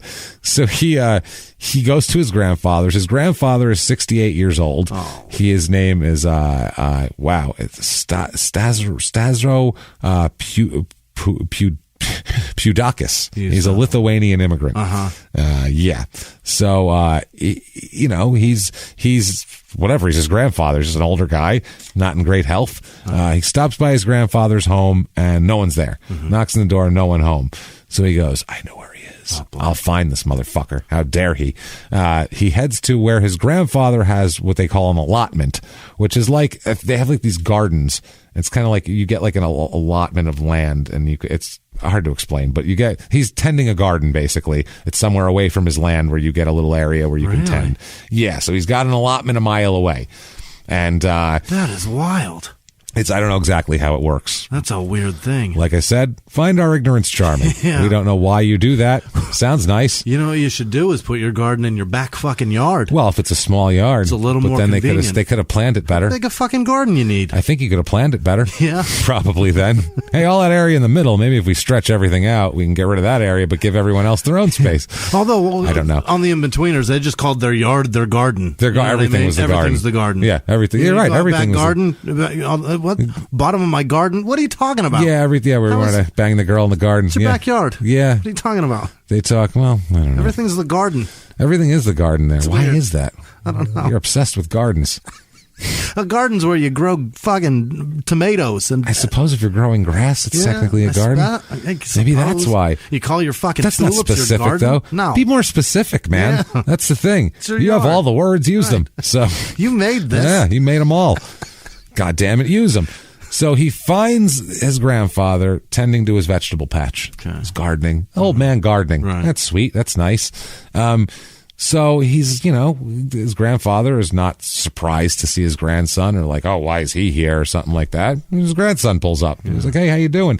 His grandfather, what he does is he turns around to greet Anthony. Hey, Anthony, how you doing? Oh, it's Anthony. He's here. Look at this. This is beautiful. As he turns around, Anthony immediately starts stabbing him in the neck and face. Oh, Jesus. Takes a knife out and he starts hacking away at him.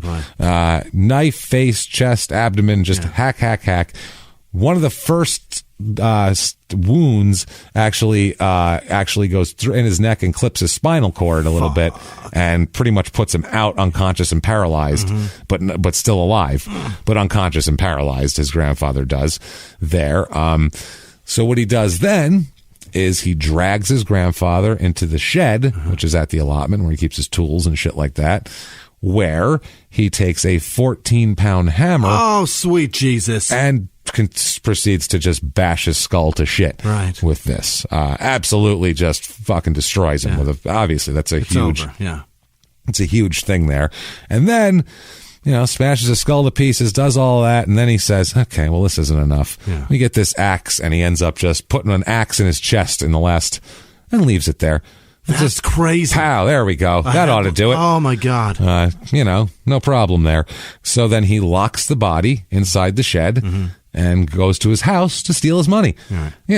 Because he's so mad at him for...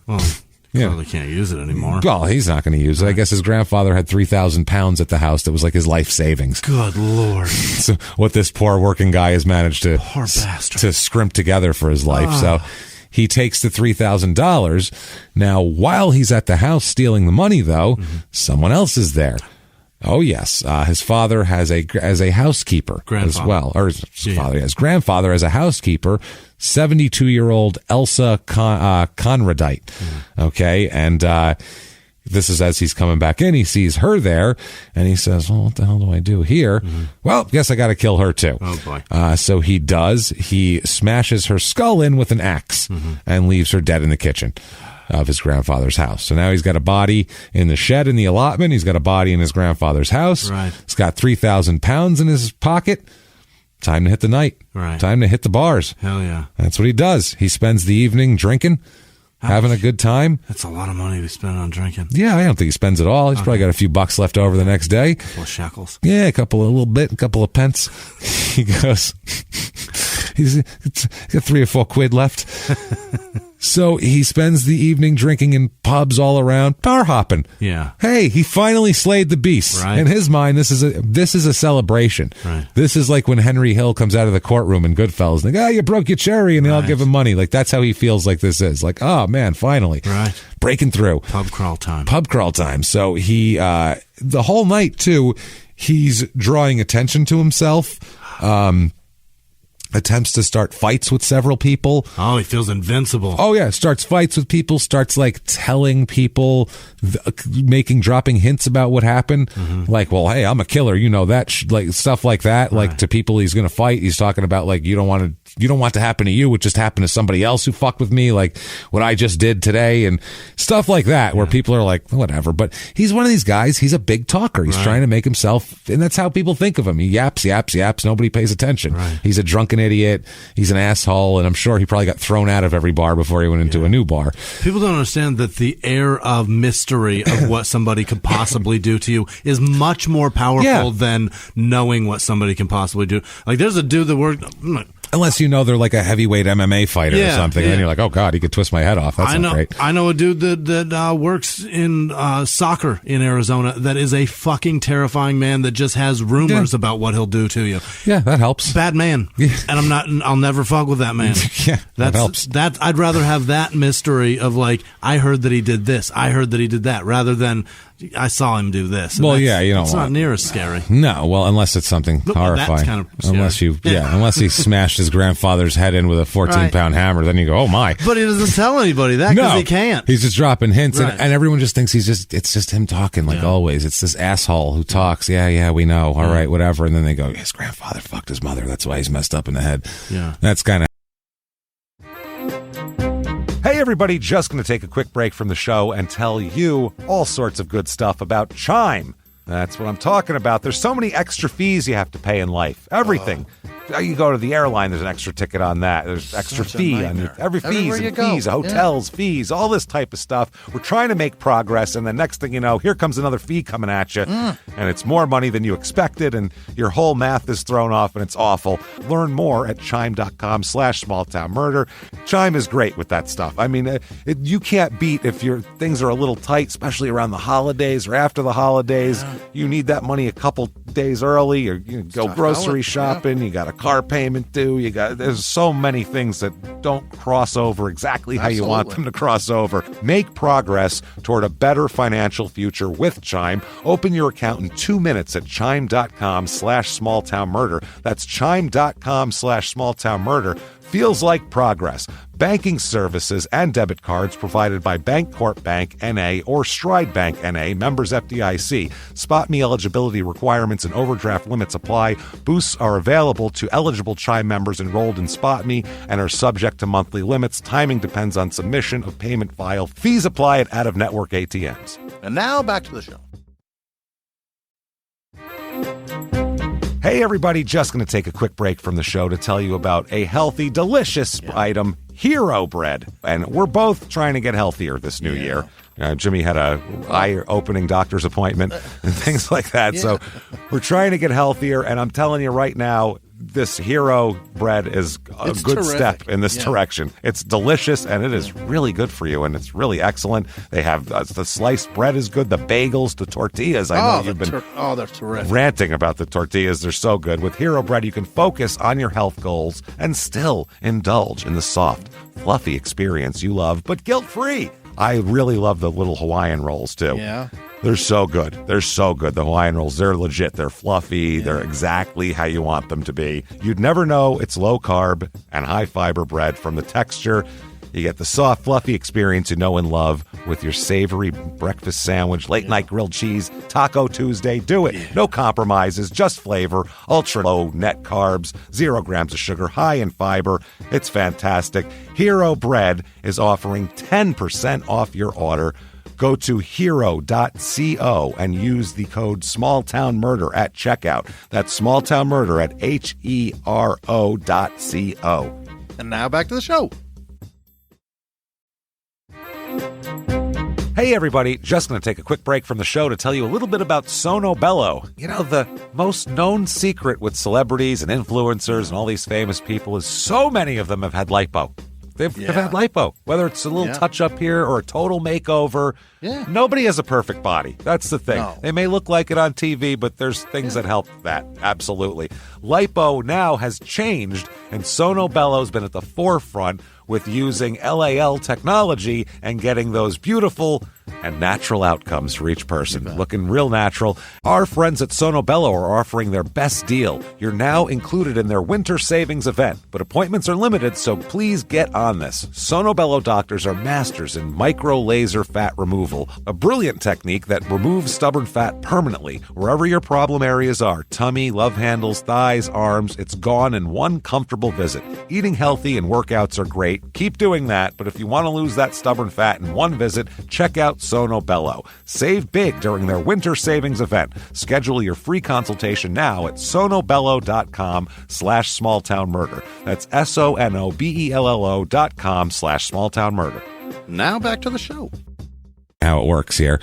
So, he goes out drinking, hanging out. One person called him a, quote, wild-eyed weirdo that seemed to be kind of just craving attention and trying to make a spectacle of himself. One of the bar patrons who didn't know him there. So that same day, all shit-faced, he tells one of his neighbors that he was going to, quote, kill that bastard Marcus Law, who he saw. He's a friend of his named Marcus Law. Not a friend, an acquaintance who lives nearby, who he sees at a bar, and he tells his friend, well, he's shit-faced, I'm going to kill that bastard Marcus Law right there, that son of a bitch motherfucker. Doesn't do anything to him in the bar, doesn't even confront him or talk to him or anything, but he's just telling him that guy's a son of a bitch and he's a bastard. I'm going to, quote, kill that bastard, is what he said. So that night, he goes home, obviously he's shit-faced, sleeping it off. At 8 a.m., police knock on his door. Whoa, hey, whoa. If you're him, that would be those cops out there? Oh, shit, I'm in trouble. Oh, boy, I did a lot of bad stuff yesterday. like waking up like Jim Carrey in The Mask. Yeah, what the fuck? It's not great. So they knock on his door, and they place him under arrest for suspicion of burglary. Oh. Not of murder. They have no fucking idea about anything that he did. They arrest him on a completely unrelated thing, a burglary at a guy named Raymond Ford's house earlier in the week. Raymond Ford, we'll talk about. They've had a relationship. Basically, Anthony likes to terrorize this guy, Raymond Ford. Breaks in his house all the time, steals shit, but he just fucks with him constantly. So Raymond had finally called the cops on him and had enough. He's like Walter Matthau and Jack Lemmon and Grumpy Old Men. If one of them wasn't participating. Right. If it was just one of them just bombarding another guy like a fish in the car and steal his girlfriend and then soak his roof in the winter. Make all his shit. The other guy's just like, why are you doing this? I'm just trying to live my life. We've never even met. They put your mail in my box one time. I brought it right over. Why? I don't get it. If one wasn't participating. That's what it was. I want to see that show. That'd be an amazing show. That's just called Asshole Old Man. There's one old man. Inconsiderate old prick is what it's called. It's just called Rooting for Death. Yeah. Someone trying to kill their neighbor. Can't wait for that old man to die. Jesus Christ. So it's a burglary at this Ford guy's house. Finally, the cops have caught up to him for it. They knock on the door at 8 a.m. They yank him out. You're under arrest for the burglary. So he goes down to the office, goes down to the police station, says, I don't know what you're talking about, whatever. They, he gets bailed out. He can bail himself out. Small bail. It's just a burglary charge. It's nothing major. So he's released from jail, released from the police station. So they had a guy who just bludgeoned two people to death and stabbed and cut, and didn't notice that though. But just fine. There's no way to know that yet. The murder hasn't been reported. They're not looking for a killer of this person at all. Feels like that kind of crime though should be taken, I don't know, I think everywhere worldwide we take that a little too lightly. Burglary? Yeah, somebody that will go in somebody's house. Yeah. That's a fucking crazy person. Well, a lot of times a burglary, if someone is there, will turn into a violent crime. Right. That's the thing. Home invasion where somebody gets tied up. That's what I'm saying. Yeah, you can. Somebody that will go in somebody's house, bust the door in, smash a window, fuck that person. That's what I'm I'm saying. We that's should what be he able did to too. rock them up a lot longer than we do. And that's what he did too. He smashed this guy's window in with a garbage can. Oh, you fucking He asshole. threw a garbage. That's what I mean. He wasn't even trying to hide it. No. That's what I mean. He was literally took a garbage can in the middle of the neighborhood, threw it through the guy's window, climbed in and stole shit. We don't Didn't take care. that near serious enough. No, for him it was more of a bullying tactic. Like, this guy won't do shit to me. I can fucking punk this guy. Yeah. That's what he was doing. But no, we should, because that's an easy way where people can be murdered. That's almost like drunk driving. Yeah. Where it's like, here's the crime, but the possibility goes way further. So you're kind of, we kind of punish drunk driving on that possibility, because otherwise it would be, the opportunity to do worse is so fucking exponential. What we punish, whereas burglary, we don't punish that at all. We just punish you stole a thing. Right. There's no Meanwhile, there's what would have happened if. And you've got a fucking weapon. If you're breaking a door down, you've got something that can be used. A lot of times you have a weapon. Right. Absolutely. And fuck you if you do that. Yeah. Don't be a dick. Stop doing that. Horrible. Don't listen to our show. No. It's not small town murder approved behavior. I don't want any part of you. Yeah, I don't want you with us in your headphones while you're doing this, because that's what it would be too. Right. I don't want you to have fun. I don't want you to be like, pocket robbing. Oh shit! Oh, is someone home? Get your knife out. I can't have that. No. Did Jimmy just throw up, or was that somebody opening the door? Oh god. Which one? One headphone out. Shit. That's what's going on out here in the world. So yeah, he was only detained for a few hours here. So he gets released and spends the rest of the night drinking again, going around to every pub he can get into and drink and get shit faced, and just doing his whole night over again, having some fun. The next day, though, comes around, and he is out and about in the town, and he runs into a woman. He runs into remember that Marcus Law? He said, I'm going to kill that bastard. Yeah. He runs into Marcus Law's mother, just as a random bumped into her. In a small town, things happen here. What do you say? And she said hello to him, because everybody knows each other here. Right. She said hello to him, and he said, quote, "Sorry about poor old Marcus. He's killed himself." That's what he told her. With like a smile on his face. Right. And she was like, what are you talking about? That's his mother. She would probably know if he killed himself. Yeah. So she know before you do. I would imagine so. So he goes, yeah, sorry about poor old Marcus. He's killed himself. And that was that. And smiles like, oh, well, that's that. Yeah. So she drops what she's doing and goes and runs over to her son's, because she thought the whole thing just sounded weird. Yeah. So she drops everything and goes over to her son's home and to find him. Now, Marcus is in a wheelchair, first of all. Oh, my God. He's bound to a wheelchair after a motorcycle accident. That's the guy you pick on? Okay, this is the guy that said that bastard's going to die. And he's had enough, I think. He's in a fucking wheelchair. That's really hard to do. Just in life, that's a hard thing. If you're struck with that, like, you've had enough. Yeah. No one needs to fuck with you anymore. Even if it was his fault, you know what I mean? Even I don't care. He still can't walk. Right. Life is not good for him for the rest of it. No, it's at least not as good, or it's at least different anyway. So I'm not saying that your life has no value if you're in a wheelchair out there. I'm sure but you would rather be running around, I'm sure is the point I'm getting at. So I don't think that's outside of the bounds of fucking reality here. You have obvious difficulties in everything that you want to do. That's, everything, unless it's sitting and wheeling. Right. Unless it's rolling. Unless it's sitting in a movie theater. Yeah, unless, the teacups are your favorite thing in the world. It doesn't. That's basically living life in a teacup from now on. So now he's in a wheelchair. The reason why he said he was going to kill that bastard, by the way, is I could see this, actually. I could see this. Yeah.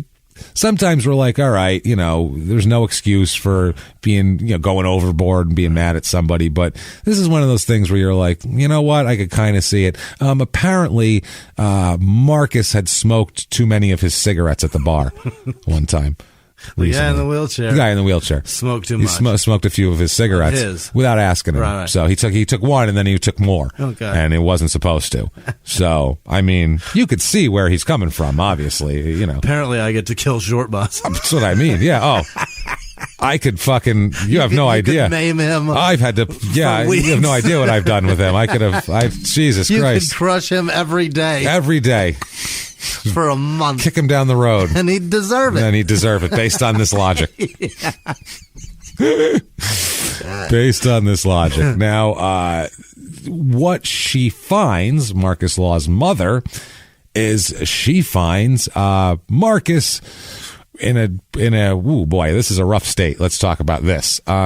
First of all, he's stabbed more than 70 times. Yeah. He is not alive. Stabbed more than 70 times.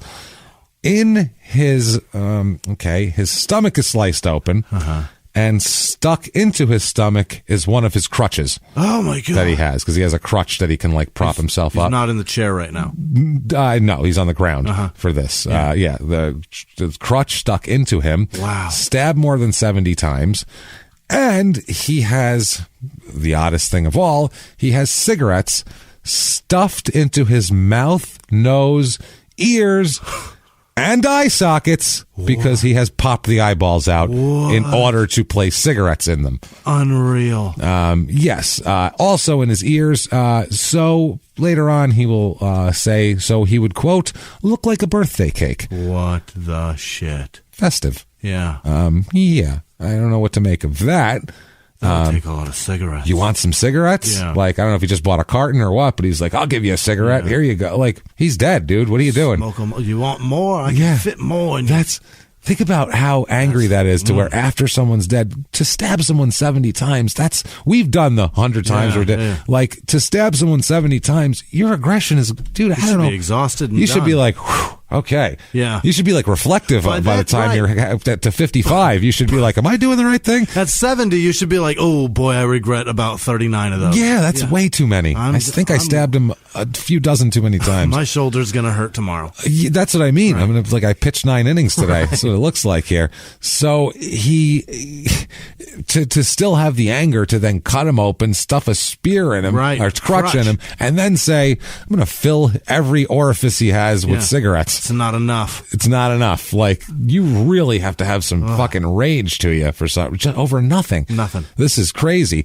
Now, he is arrested, actually, for this a few hours later that day, because the mother finds the body, calls police, and says, hey, this crazy fuck told me this and this. Told me that he killed himself. This seems like he didn't. Might want to go talk to that guy possibly here. So they go pick him up as just as under suspicion of a possible murder here. That is a hard suicide.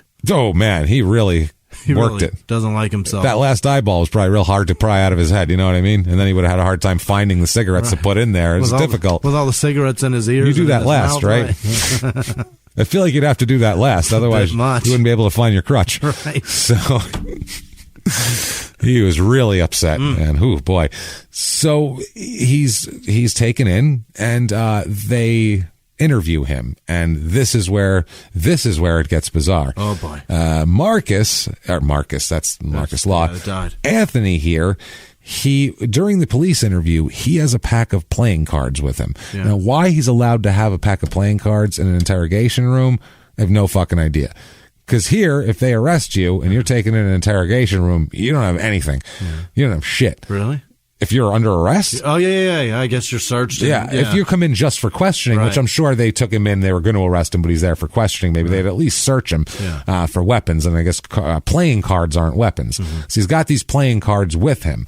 Now, apparently, he's just shuffling through the deck kind of in like a nervous, like this is how he kind of flips a nickel or picks at his fingernails, or instead of that, he's shuffling cards while the cops are talking to him, right?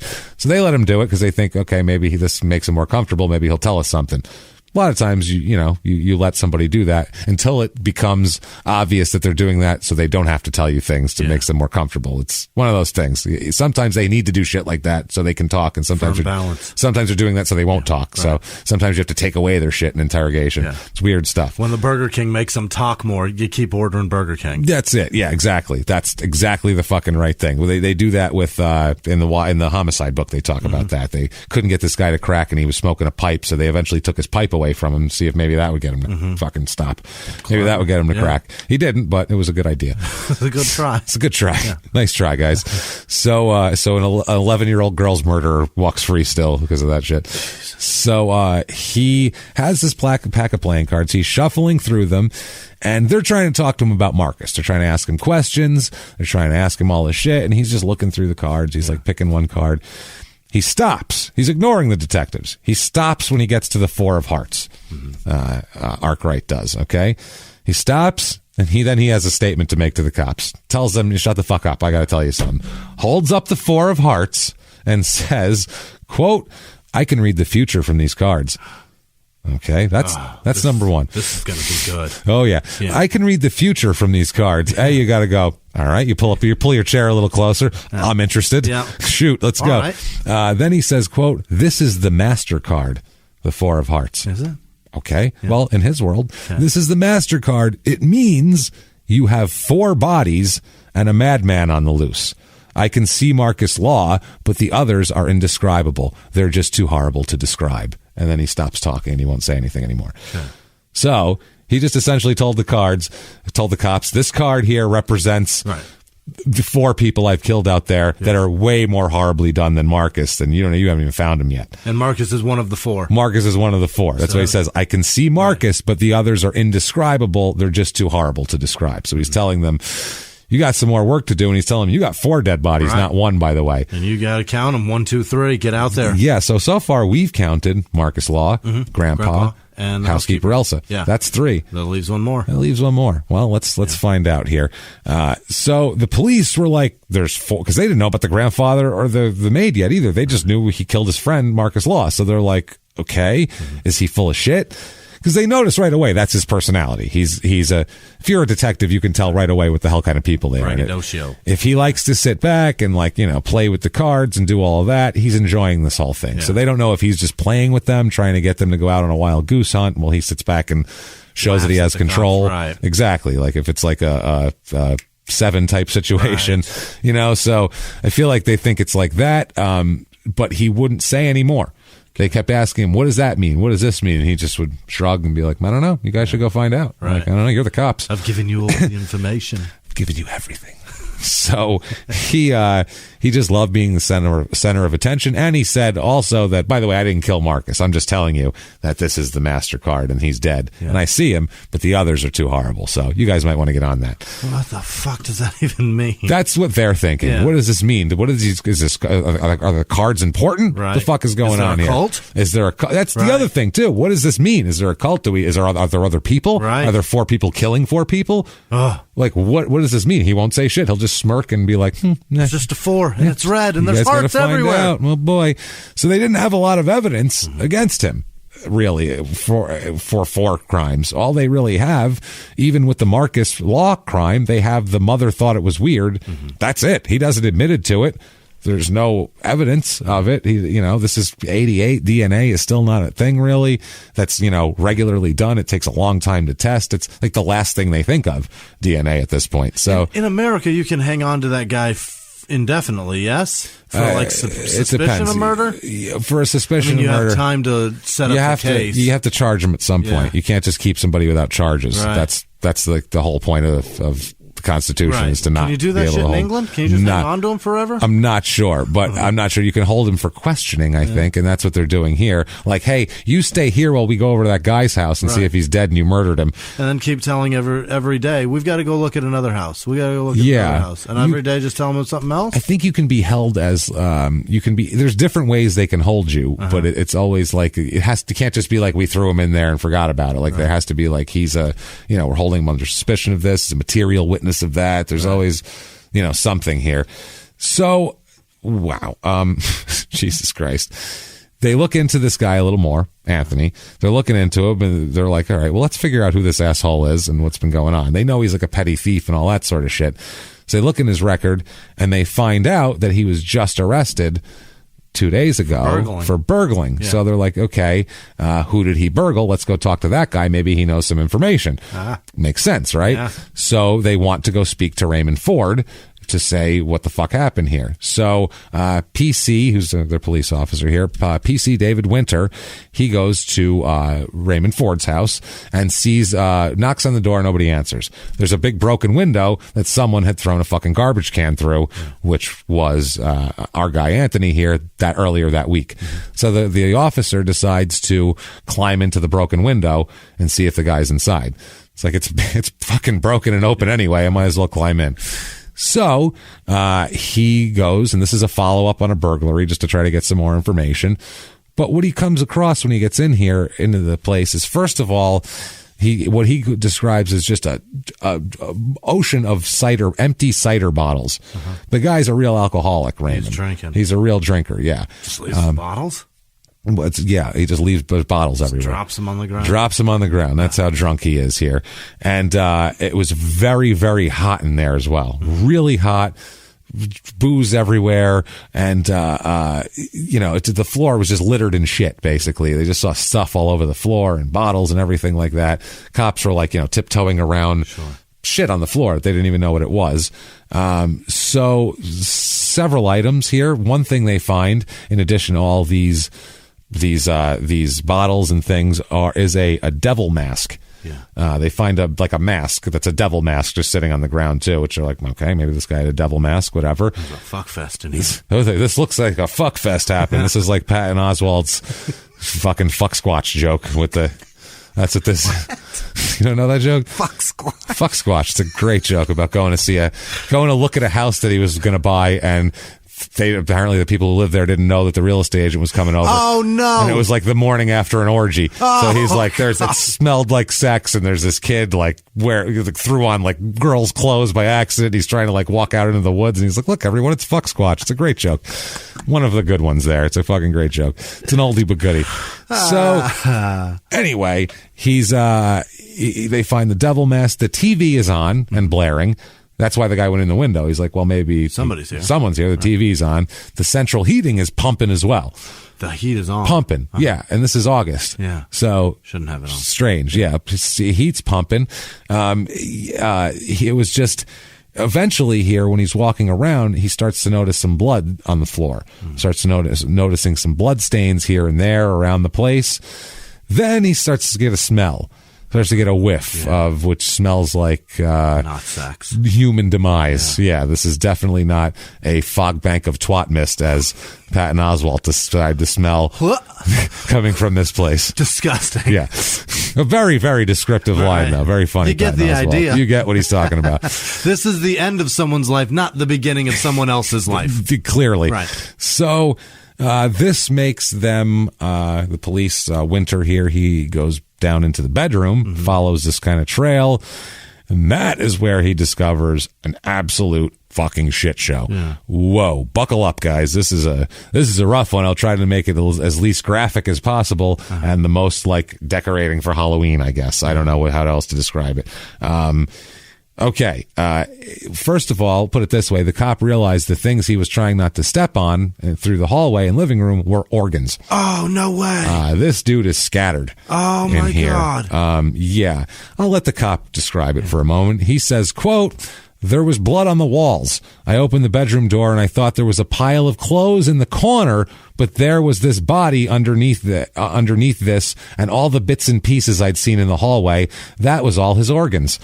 Wow. All the bits and pieces in the hallway, that was his internal organs. He'd removed practically every internal organ from his body. Unbelievable. Okay, let's find out what he did here. Wow. First of all, this is obviously in retaliation for calling the cops for breaking into his goddamn house, which is silly. Ford, otherwise, he has no real enemies. He's a heavy drinker and an unemployed former teacher. That's who he is. Bastard. This guy had been being harassed by Anthony for weeks. He's been being harassed by him. Anthony had stolen items from his home, so he reported him to the police. He just fucking tormented him, basically. He would go and he would put dog shit through his mail slot. Oh, man. Things like that. Just to fuck with the guy. For no reason. The guy had no beef. The guy had nothing, no reason to pick on this guy. And it's like a 13-year-old's prank. That's what I mean. That's the mentality he has, which again, a lot of times you see this is the most common thing, and they talk about this psychologically, is when they do profiling, they look at this for serial killers, they subtract years, where let's say someone they think in the profile they're 25. Well, were they in prison? Because if they were in prison for 15 years, they might be 40. Right. Because what they're doing is at the level of a 25-year-old, because that's time missing. So it's shit like that where I don't know if that's part of it here or what it is, but. Okay, this is how he did it. We find out later on. He entered the house after, this is, like I said, bullying him and fucking with this guy and doing all this shit. He entered the house at 3 a.m., completely naked, wearing a devil's mask. Whoa. That's how he decided to enter the house. Oh, that's scary. He went over there, fucking butt naked with a devil's mask on at 3 a.m. Okay. I guess he was passed out, Raymond Ford, drinking, passed out cold. So he just went to town on him and did what he wanted. He stabbed Raymond Ford 500 times. That's too... 500 That's times. unbelievably too many. 500. That's the most I've ever heard of. It's insane. Yeah. You would need like a group of people to take turn. You need a whole basketball team to do 500. Remember when we did 100? Yeah. Holy shit! Jesus Christ! I'm still stabbing. This is wild. Think about you'd have to you'd have to stop more than once and rest. You'd have to. Come You back couldn't. To Your arm would be jello by the time you got to I can't 200. even imagine. Like you couldn't do it. So he had to stop, sit there for a while. You know what? I'm gonna stab him some more, and then go stab more. Man, let me get the blood flowing back in my arm. 500 times. Some counts it was like 521, and some, you can't tell exactly, but that was You're one of the switching arms for sure. One of the estimates. You'd have to, man. So much so, one of the knives that he actually that they found was actually shattered. Yeah. So he broke one knife, stabbing him so many times, had to go to another one. Stab away here. You'd think that would make it dull too after a while. Yeah. Oh, all that 500. Yeah. Cut 500 steaks. Right. And your knife's going to get dull. Right. That's just the way it is. That's I cut a box with a razor blade. I get maybe 6 boxes. That's it. You got to flip it. You got to flip it. That's what I'm saying. This guy, you have to really. He stabbed him so many times. He dulled a blade. Think about that. He had to go with the sharpener in between. The whetstone. God damn it, your shitty knives, Raymond, and then go back to him. It's wild. That's not all. So 500 stab wounds, and then also he sliced him open, like a deer, basically, and took out his intestines, and quote draped them around the room like bunting. What? Like not just thrown on the floor, hung them up, decorated the fucking room. With intestines. Like garland. He said like bunting. Yeah. It was festive to him, he thought. Look nice. So that's what he did. Imagine walking into this fucking room if you're the police. Yeah. Oh, what's this on the floor? Gross. Oh, this guy's a drunken, dirty. Then the shit's all black. Yeah. It's a couple days and it's the heat's on, so there's decomp. Jesus. That's why they smell him, because the heat was on. Otherwise, it was a day and a half, he wouldn't have been bad. Oh, the when it's indignity. 90 fucking degrees in there, this poor fucking guy, man, and he never had a chance. He was passed out. Passed out drunk. So draped around the room like bunting. Yeah. Now, the one of the Yorkshire police officers who, is on the job for 20 years, seen a lot of shit, he said that this was, quote, the most brutal act of slaughter I have ever seen. It's all the more chilling when you realize he must have spent at least a half hour inflicting these terrible wounds. I think more than that. Yeah. Oh, God, yeah. You'd have to take breaks, man. Half hour, you couldn't even finish 500 stab wounds. Can't finish 500 stabs, and then also you got to cut a guy, then take his intestines out, hang him on the wall. Got to get a ladder out. It takes a while here. Got to find the stud. Right. It's hard. You hear him. There it is. Okay, perfect. Less hollow. Jesus Christ. This is so much. Yeah. So this police officer is obviously stunned by this, blown away. Yeah. They lock that crime scene down, and this investigator goes, okay, well, I got to find out more. Who does this guy associate with? He's close to his grandfather. I'll go over his grandfather's house and ask him if he knows anything about this. Buckle up, officer. So he lets himself in through an open window because no one knocks here. And at this point, he's like, anything's possible. I'm climbing in windows if I see him open. The officer here comes in and immediately finds 72-year-old Elsa Conradate dead on the floor, hit over the head with an axe, and in quite bad shape on the ground here. He's like, holy shit. Like, this cop is like, what the fuck have I found? I'm not going in any more houses. I'm done with houses. I'm done. Yeah. So he goes, knocks on some neighbors' doors to see if anybody saw anything. Yeah. And have they seen the grandfather, because they can't find him in the house. One of the neighbors goes, I haven't seen him, but maybe you should check. He's got an allotment about a half mile away where he goes and gardens all the time. He could be there. You should go talk to him down there. The cop says, okay. Doesn't find him there, sees the shed, and he's like, he's got to go. I'm not going in that fucking not shed. Not in the fucking shed, right? He can't be, right? Is that blood underneath the door? God. No, I'm not going in the shed. Opens the shed, and of course finds... God, of course it is! For Christ's sake! Fucking body in here! Fuck me. But that is 4. Yep. So, that's something. Yeah. But yeah, they find him in there. Obviously, he did terrible things to his grandfather as well. Mm-hmm. Holy shit. Put it that way. They're just like, what the fuck do we have on our hands, man? This is, I mean, Jack the Ripper was one thing. He did similar shit, took people's entrails out, but he didn't hang them up afterwards. Like, also, he didn't know the people. He wasn't connected that's to the them. other thing that we know of anyway. But yeah, who knows? It seemed like random crimes. With this, I mean, you get every person you've talked to in the last 2 hours. Everyone you've talked to and told other people that you're mad at. Right. I think I'll kill them in a spectacular fashion. That's not how it works. Yeah. So they went around from that point and basically tried to find every friend and acquaintance and relative he has just to make sure they were alive. Yeah. They had no idea. Maybe he killed 10 people. We have no fucking clue. So they literally tracked down everybody he's ever met just to be like, they answer the phone as, all right. Yeah. You live? All right. All right. All right. All right. They hang up and that's it. That's the check. Just checking. This is Vector Clouseau. All right. All right. All right. Next. Call Nigel next. Right. He's on the list. There's always a Nigel. So, Jesus Christ. They all know Nigel. By the way, this was 6 days after they were murdered. They found the grandfather. Oh, gross. And the grandmother. So he was trapped in a shed in the summer. The housekeeper, yeah. He was trapped in a shed in the summer. Disgusting. For a week. So you can imagine what that. Indignity and finding that. Yeah. Oh, boy. Open that shed door. That'll talk about a fog bank of twat mist. That'll knock you over. So, so they want to chat with him, obviously. Sure. They're like, well, what's the deal here?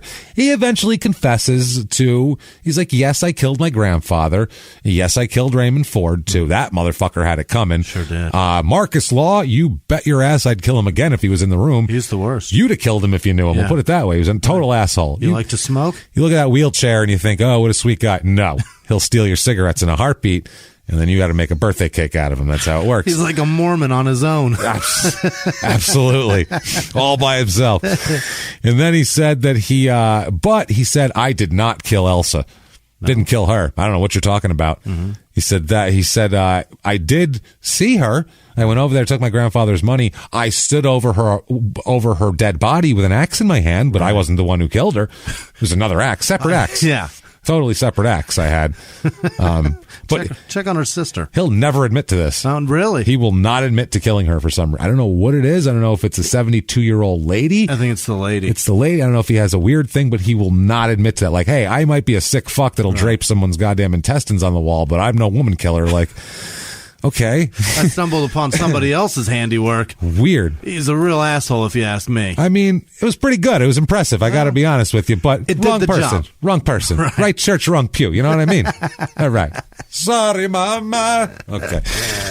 So, he's charged obviously with murder, and they put him in jail awaiting trial. Why don't you sit there for a minute? Yeah, he's got some interesting things from jail as well that he does that are a little out there, as you might imagine. Oh yeah, we think this guy's going to just be like, "Oh, caught me now." He staple his shit to the wall. Well, let's talk about it. Okay. First of all, he talks to some psychiatrists for a minute here. They say that basically that he wanted notoriety. And he decided to try to get it this way. Wow. And this is a time where he's trying to convince prison doctors that he's insane. That's the route he's taking here. He's transferred to Rampton Secure Hospital, and they have detailed examinations. And in the reports, the psychiatrist said that they find it to be a ruse and that he is fit to plead. Mm-hmm. They put it. The forensic psychologist Kerry Danes, he said, quote, "There's a lot of activity when the body after death. We call this kind of ritualistic behavior a signature because it goes above and beyond what's necessary for the commission of the crime." That's what they talk about in serial killer profiling. MO and signature are different, and it's complicated psychological shit, but that's what it is basically. He says, quote, "It tells us a lot about what's going on in the offender's head. He clearly wanted to send a message. I am all powerful. I can do whatever I want." And that's what it is. That's what a lot of these guys do when they pose people in certain ways, when they set them up. It's a power thing. It's a fucking control thing. And also, it's in your place. This is where you feel safe, not me. And look what I did here. Exactly. I'll go in anywhere. That's honestly a really good point here. This same psychologist also said, quote, "This was a grotesque and macabre spree, one of the most gruesome cases ever. But it wasn't well known, which was a good thing, as Arkwright wanted notoriety, which he never got. He idolized Jack the Ripper and spent time in the library poring over books about him because he was a figure of power and horror.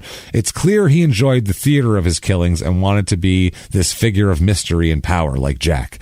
Yeah, don't kill your grandfather then, dummy, or the guy across the street that you have beef with. Also, Jack the Ripper probably never told any of those other girls' mothers that they accidentally eviscerated themselves the night before. That's probably never happened. Yeah, your daughter vivisected herself out on the corner the other night. She just... I saw her on the bridge. Yeah. She did it to herself. It was wild. It's hard. You want to see someone struggle, watch someone try to rip their own intestines out. Really hard. It's really impressive. Difficult. So while in jail... he's not being thought of as crazy now.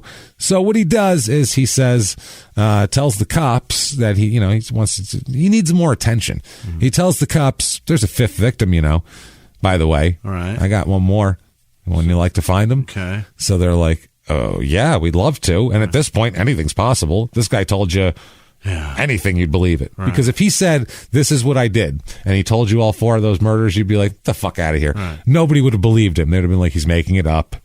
Those were until you find them, and then whatever comes out of his mouth after is that, fucking law, as far as I'm concerned. And that's the thing. After the 4 of Hearts thing, where he said 4 bodies, and you're going to find them, and they were like, "Yeah, right," and then they actually found 4. Now they'll take him at face value for just about anything he says at this point here.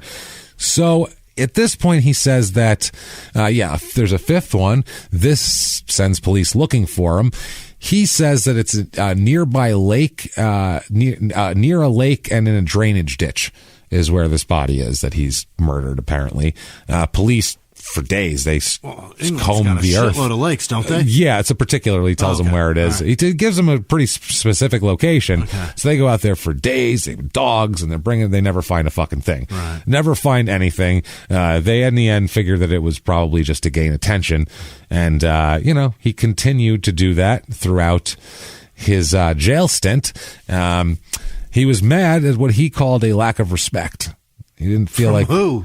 The world. Okay. He didn't feel like the world because for him, like, Jack the Ripper, people are afraid of Jack the Ripper. Zodiac Killer, people are in fear of the Zodiac Killer. They're treating him like he's some kind of regular run-of-the-mill asshole. It's because we don't know that those guys are not run-of-the-mill assholes. I hung intestines on the fucking wall. Right. Don't I get some sort of recognition for that? Like, that's what he's thinking. Right. Like, who's fucking crazier than me? I don't know. It took him 6 days to go from your beginning of your spree to you in jail. How do you fucking... But he's like, how crazy do you have to kill someone before it's known, before everyone pays the fuck attention?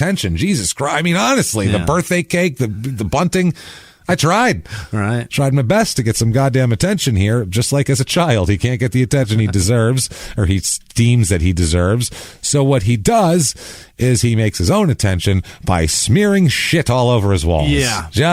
He calls them dirty protests. Okay. And he just smears shit everywhere. Makes himself just a little shit cocoon.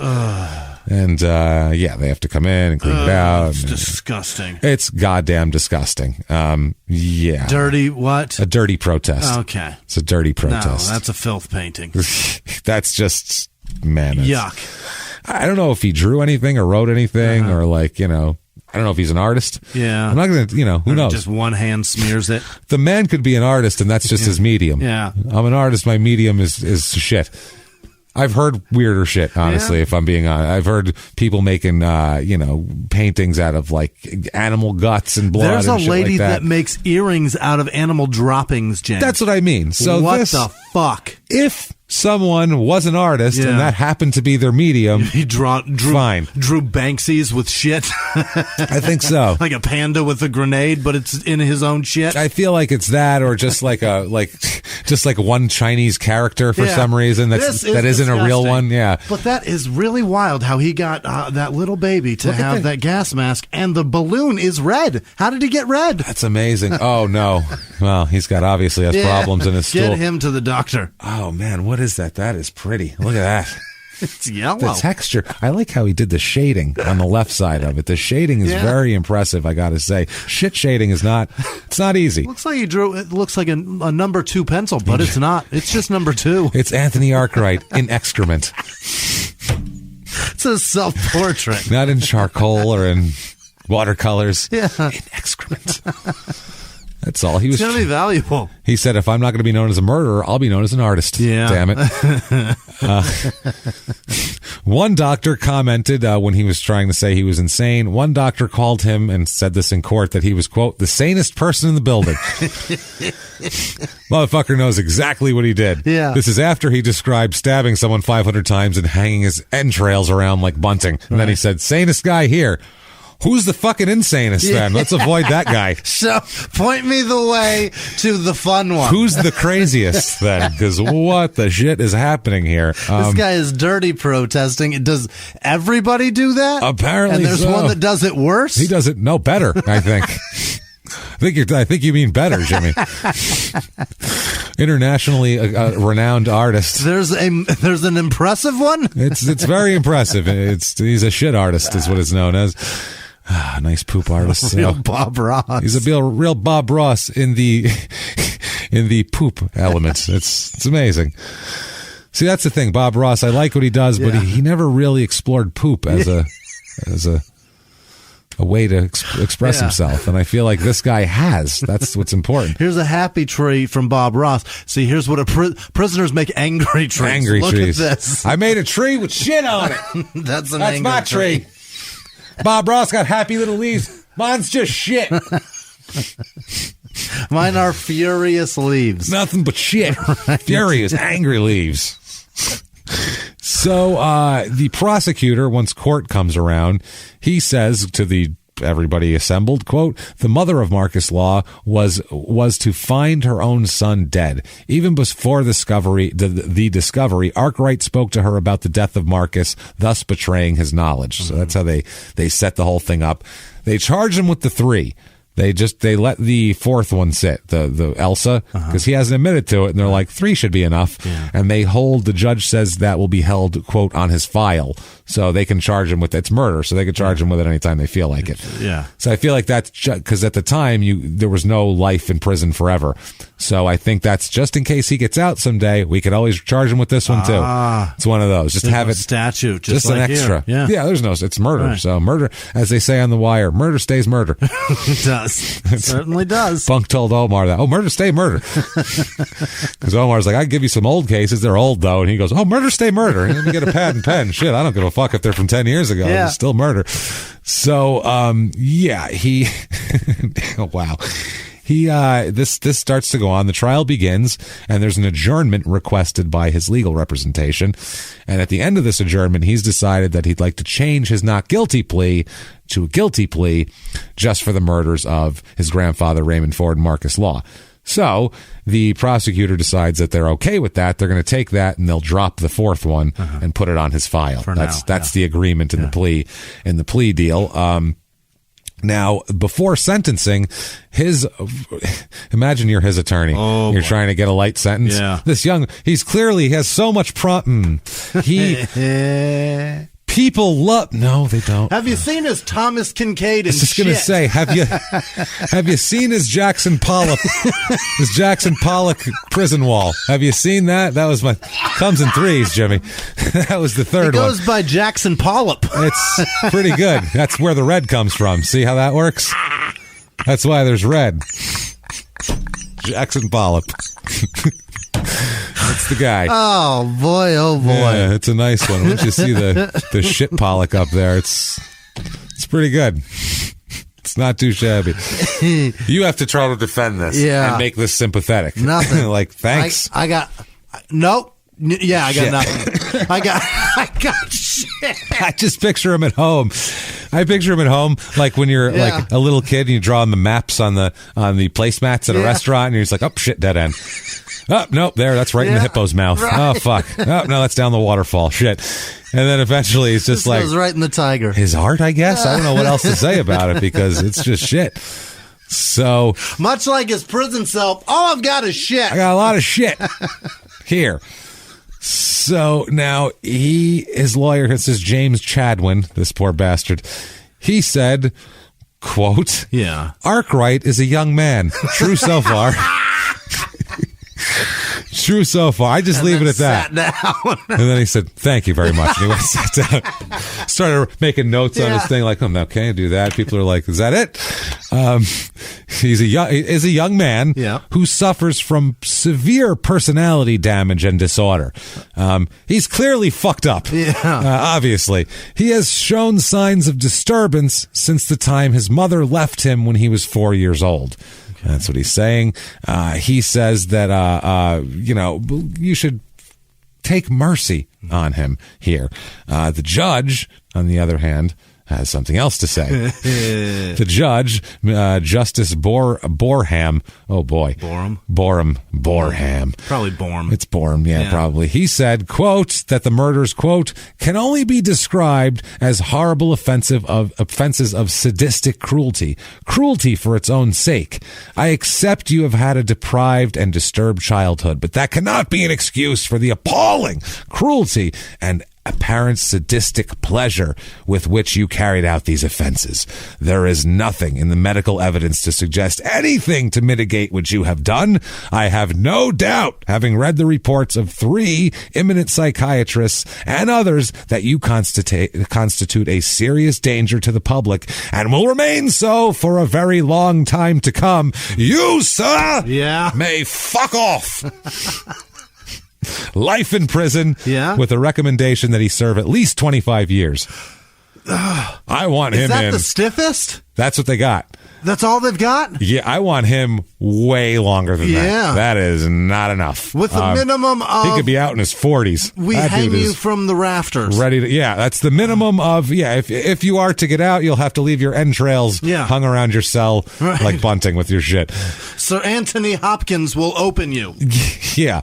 Now, after this, his own mother... Arkwright's mother, Zoe Wood, she gave an interview in the newspaper, actually, because everybody's blaming her for it. Right. She said that, they said, do you think this is an appropriate prison sentence? And she said, quote, he should never come out. Oh, God, no. Or at least not until he is a very, very old man. I dread to think what will happen if he does. My family and the community will be in grave danger. That's his mom. Yeah. Okay? Right. His mom said, that's bad. You can't let him out then. Holy forever. Shit. Oh, you. Yeah. Oh, no. He's yours now. Oh, no, please. He's going to kill us all. Right. We said bad things about him. I said I didn't like his artwork. Right. He tried to, he told me put it up on the fridge. I said no. You know how this goes. That's a word the British utilize that we undervalue. Dread. That's a great fucking word. Dread is good. I dread him leaving anything ever. There's a lot. They use appalling a lot too, which I enjoy. Yeah. I like appalling. They use a lot of them that are. They use a lot. I like a lot of their plunging men. I mean, there's so many good ones. I like a lot of their vernacular they toss around here, including nice ones and references to genitalia. Both. Maybe that's why Madonna and Gwyneth Paltrow are both drawn to it. It's just a fun. Maybe. I like Q for line. That's good. Yeah. Have the gash form an orderly Q. That's what the in-betweener said. Yeah. I know you hate that word, but that's not me. It's Jay from the in-betweeners. And the form an orderly Q is the point. It's just funny. It's a great word. Orderly Q. A teenager here would never say orderly Q. No. In a million, trillion, billion years. Whereas that sounded so great. And they would just say the pussy will form lines. Yeah. Hey. Because Americans are dumb. Muff line starts here, everybody. Oh, that's what they would say.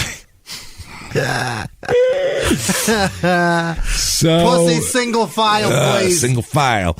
So 1990, the very next year, because this is 89 that he is sentenced, the Home Secretary, who's, decides... I don't know if that's like Home Secretary. Home Secretary. I don't know how to equivocate that to an American office, but he's in charge of a lot of shit in the jail. No, over like the prison system's law stuff. And this person. This person is the Home Secretary, Jack Straw. Okay. He declared that he felt this term was too lenient and increased it to a term of entire life, no matter what, to put him away for life. Now, a retired police officer who worked the whole thing, they asked him, do you think he should be in for life? And he said, quote, from the day we brought him in for the Marcus Law murder to the day he was jailed, Arkwright seemed genuinely proud of what he had done. He expected everyone to revere him, to be fascinated by him. He was a messed up kid desperate for attention. In his defected mind, he chose murder to get the attention he craved. He's the most dangerous person I've met in 25 years on the job. He should never get out. That is Detective Inspector Bob Meek. Did that guy see the scenes? Yes. Okay, that is unbelievably eloquent. So this is afterwards. I'd just be like, do you know what I've seen? No. I can't believe he could get all those words out in description. That's of this. afterwards. The guy who originally found and came out of the house just went, "Oh, for Christ, bloody hell!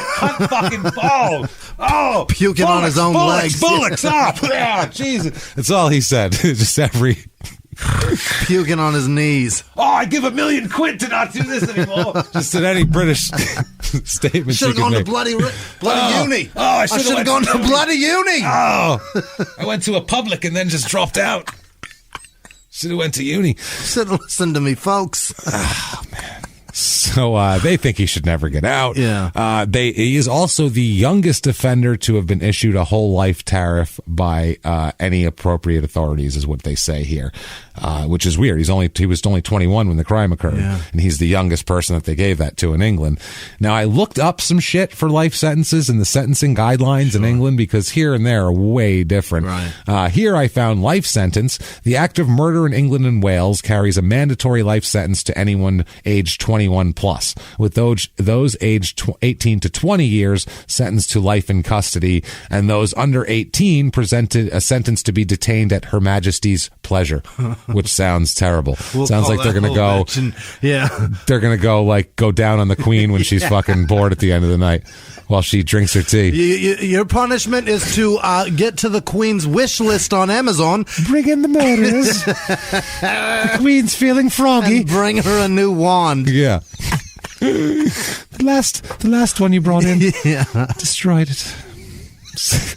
The Queen likes a wand, but you've never seen her use this one. No, never.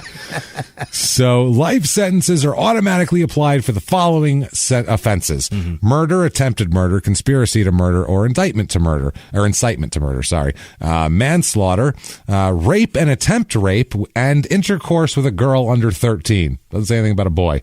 Just a girl. Hold on. Under 13. These are automatic life sentences. Just any intercourse with her at all? I would hope so. Wow. Yeah, I think that's great. I think any sexual contact with a girl under 13. That's wonderful. We don't need you at all. And this is life, not life without parole, but life. And then they recommend that's as long as they could keep you, but they recommend how many years it should be until you get a parole. Right. That's how they work That's a great way to do it. Possession of a firearm with intent to injure, which is, I think you get the key to the city for that here. Don't you? They give you, down south at least, so you get the key to the city. At least lifetime hunting privileges. Probably, for free. Right. Use of a firearm to resist arrest or carrying a firearm with criminal intent, which, like I said here, that's considered being a proud American. Robbery whilst in possession of a firearm. That's a man that knows his rights. Yeah, he knows his rights. It's a man that's read the Constitution right there. That's all I hear out of it. It's a man that won't be told to stay inside.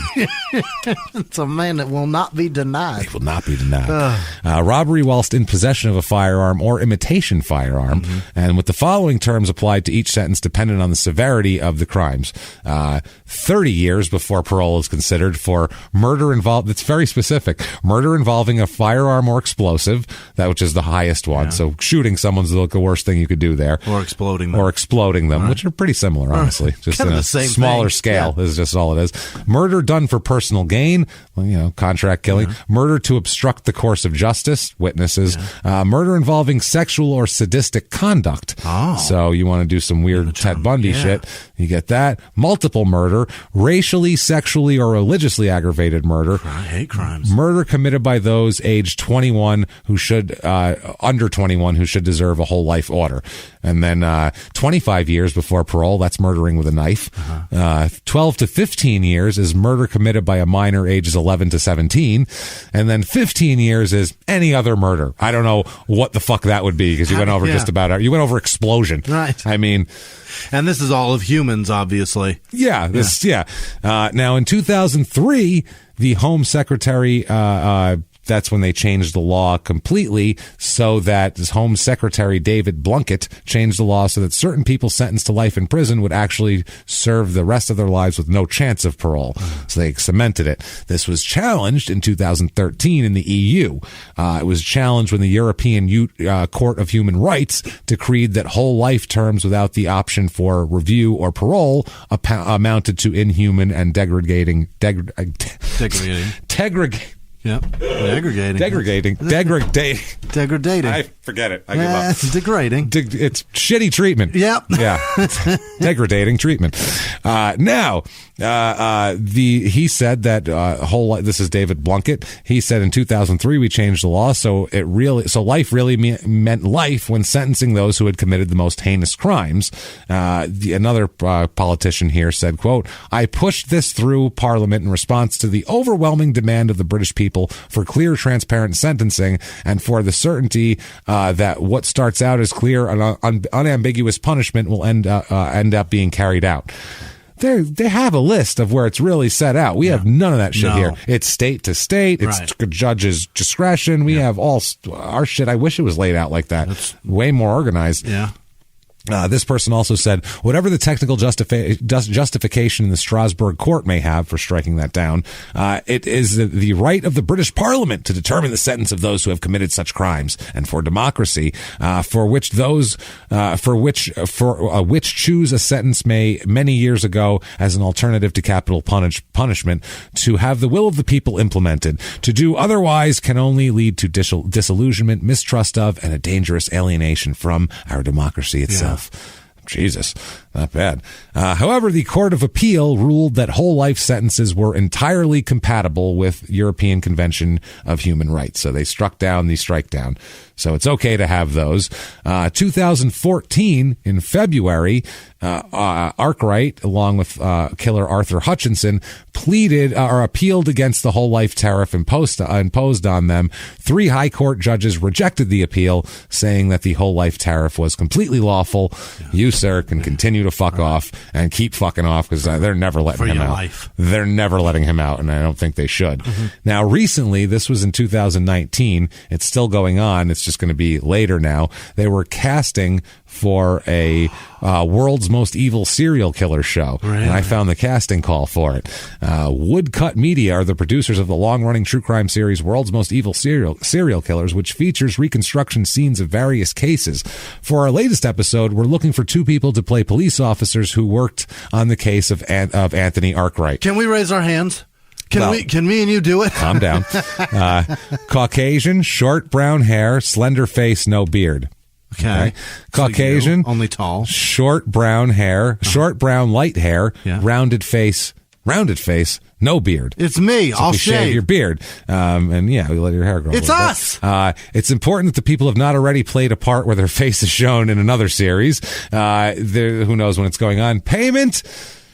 Yeah. £25 for the first 3 hours. Okay, goodbye. £10 an hour thereafter. Listen. And they pay, quote, reasonable travel expenses. I don't know how long. Over the pond. Hey, come on now. I'm going to come from all the way over here. If you come from like the next town, I'll give you gas money or something. You stop at Del Taco. Maybe I'll hit you back with a per diem. They're going to have to pay a little better. And you know what? We'll get eyes on your bullshit. That's what I'm saying, goddammit. We'll bring you an audience. We'll do it. I'll be your for a lot more than officer. That. Yeah, it's going to cost you.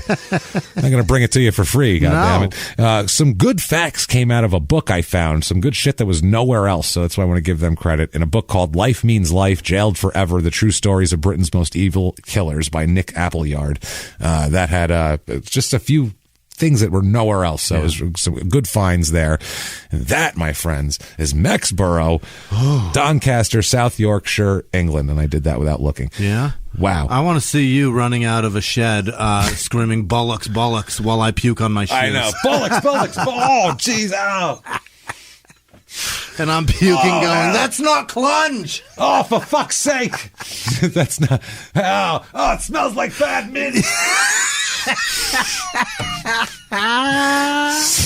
Smells like somebody fucked a fanny. Oh, man. Well, one more time, we ask that you find our ignorance charming. Just charming. Thank you for doing that. If you like that show, you can tell us about it very easily. Go over, get on Apple Podcasts, purple icon there, and give us 5 stars. It doesn't matter what you say. Say it's dark in here. Help. Right. That's fine. And we'll take that. It's not for our ego. It's really for business purposes. It helps drive you up the charts for some reason. So thanks to everyone who does that and who will do that in the future.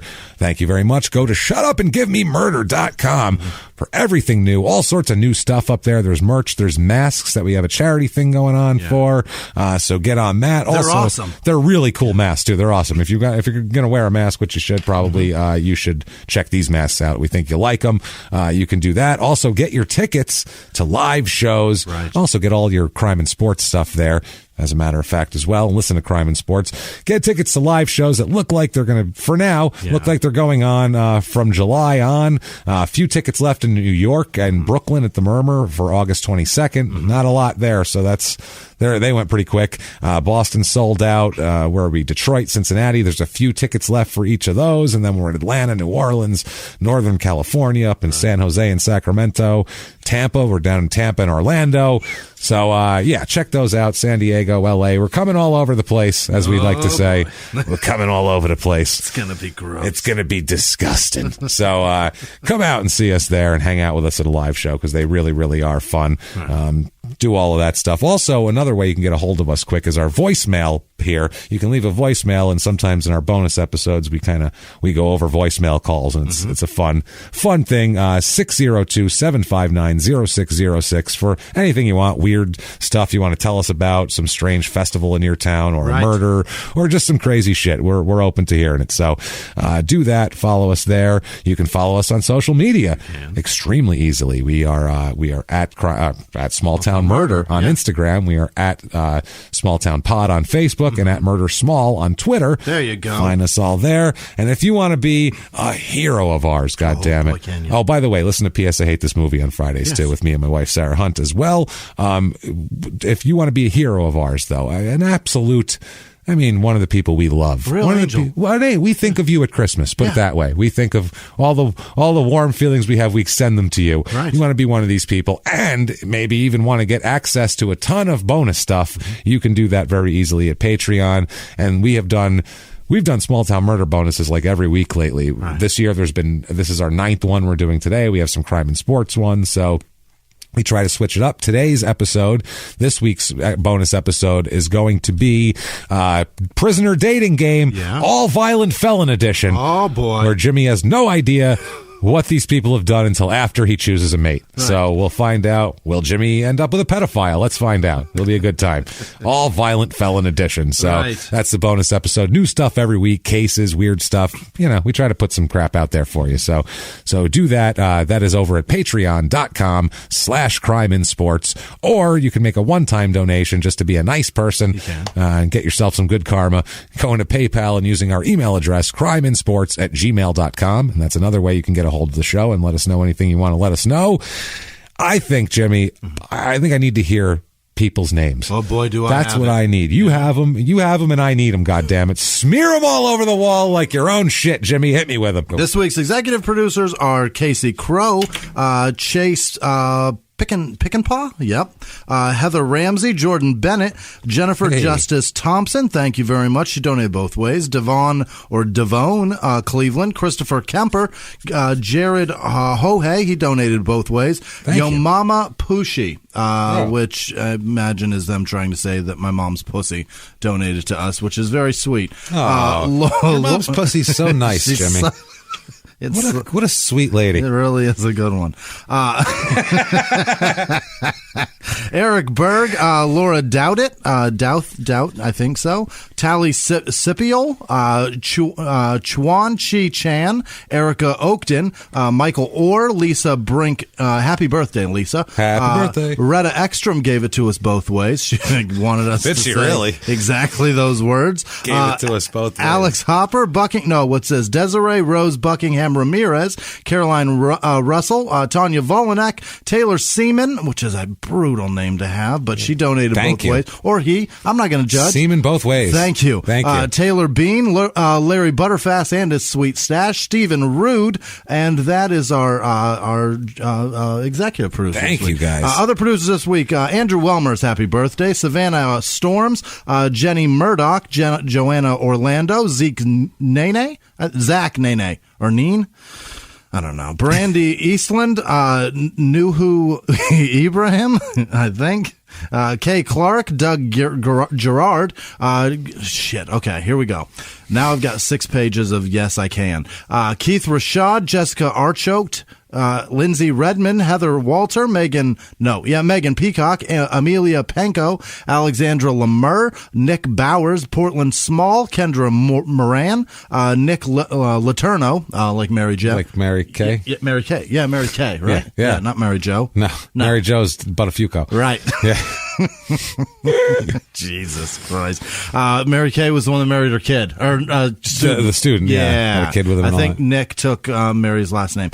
Richard Anthony Morris, Liam Smith, Cindy Gallagher, ASDF, which I think somebody just rattled those out on the keyboard. Probably. Alexandria Anderson, Carlos G, Lauren Fink Biner? What? Fink Biner? Probably not. Let's hope not. Meredith Jarchow, Rosie Goodison, that doesn't seem right. Allison Snyder, DCL Spencer, Sean Place, Amanda Krushinsky, Kim Struck, Brad Marmara,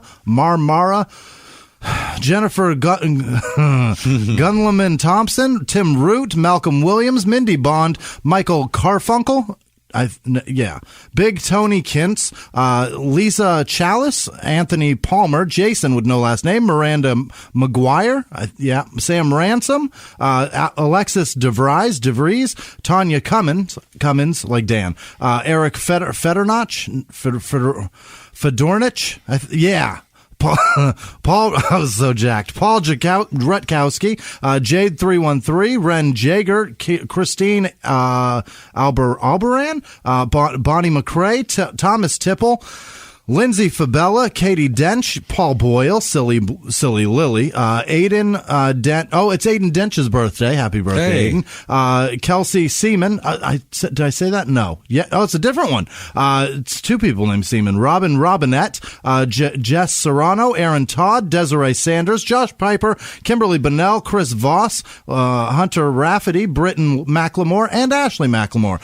Melissa Dubauch. Oh, damn it, debauchery. Dubauch Correa, Vid Sankar, Kayla Hunsberger. I think I said Josh Piper. Moving forward to the next page. Lisa with no last name, Ant with no last name, Barry Siegel, Philip McRevis, Shay with no last name, Cindy Marshall, Dorete Lansberger, Kick. No. Yeah. Duarte Landfart.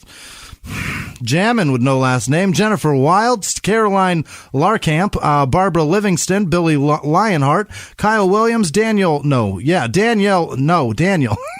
Baglian, Rachel Job, Libby Huggett, Brad Dancer, Jamal Jeffrey, Chris with no last name, Austin Farrell, Lauren Johnson, Kyrie Elisa, Nikki McDonald, Nick Castle, Tegan Bailey, Miranda Miller, Andrew Manning, Elizabeth Freeman, Laura Woolmore, Beverly Frazier, Claire Frederick, what is that? Helio? Bodega, hello, Bodega Kitty. Nailed it. Got it. Go. Fucking Alex Eisen, Morgan Graham, Morgan Eberly, Kelsey Huff, Lauren Painter, Lisa Dunn. It's not a hard name. Yeah, no, it's not. Lee Brown and Charfaros Marduid. No. Nerweed. Pamela Dugan, Cindy Wagner Douglas, Don Peterson, R. Murphy, Megan Manning, MJ, Taylor Whitford, Natasha Markin, Emily Johnson, Alyssa Tyler, Samantha Anthony, Amanda Preuss, I think, Nikki Ansley, Doit. What did I do? Do it, Destiny? That's not right. What? I don't know what I'm doing. James Black, Layla Shake. Shaik. It's not that difficult, Whisman. Michaela Patricia, Andrea with no last name, Teresa Sternagel, Joanna James, Drew Bittner, Tatum Wyam, Allison Libhart, Rose Venata, John King, Cabe.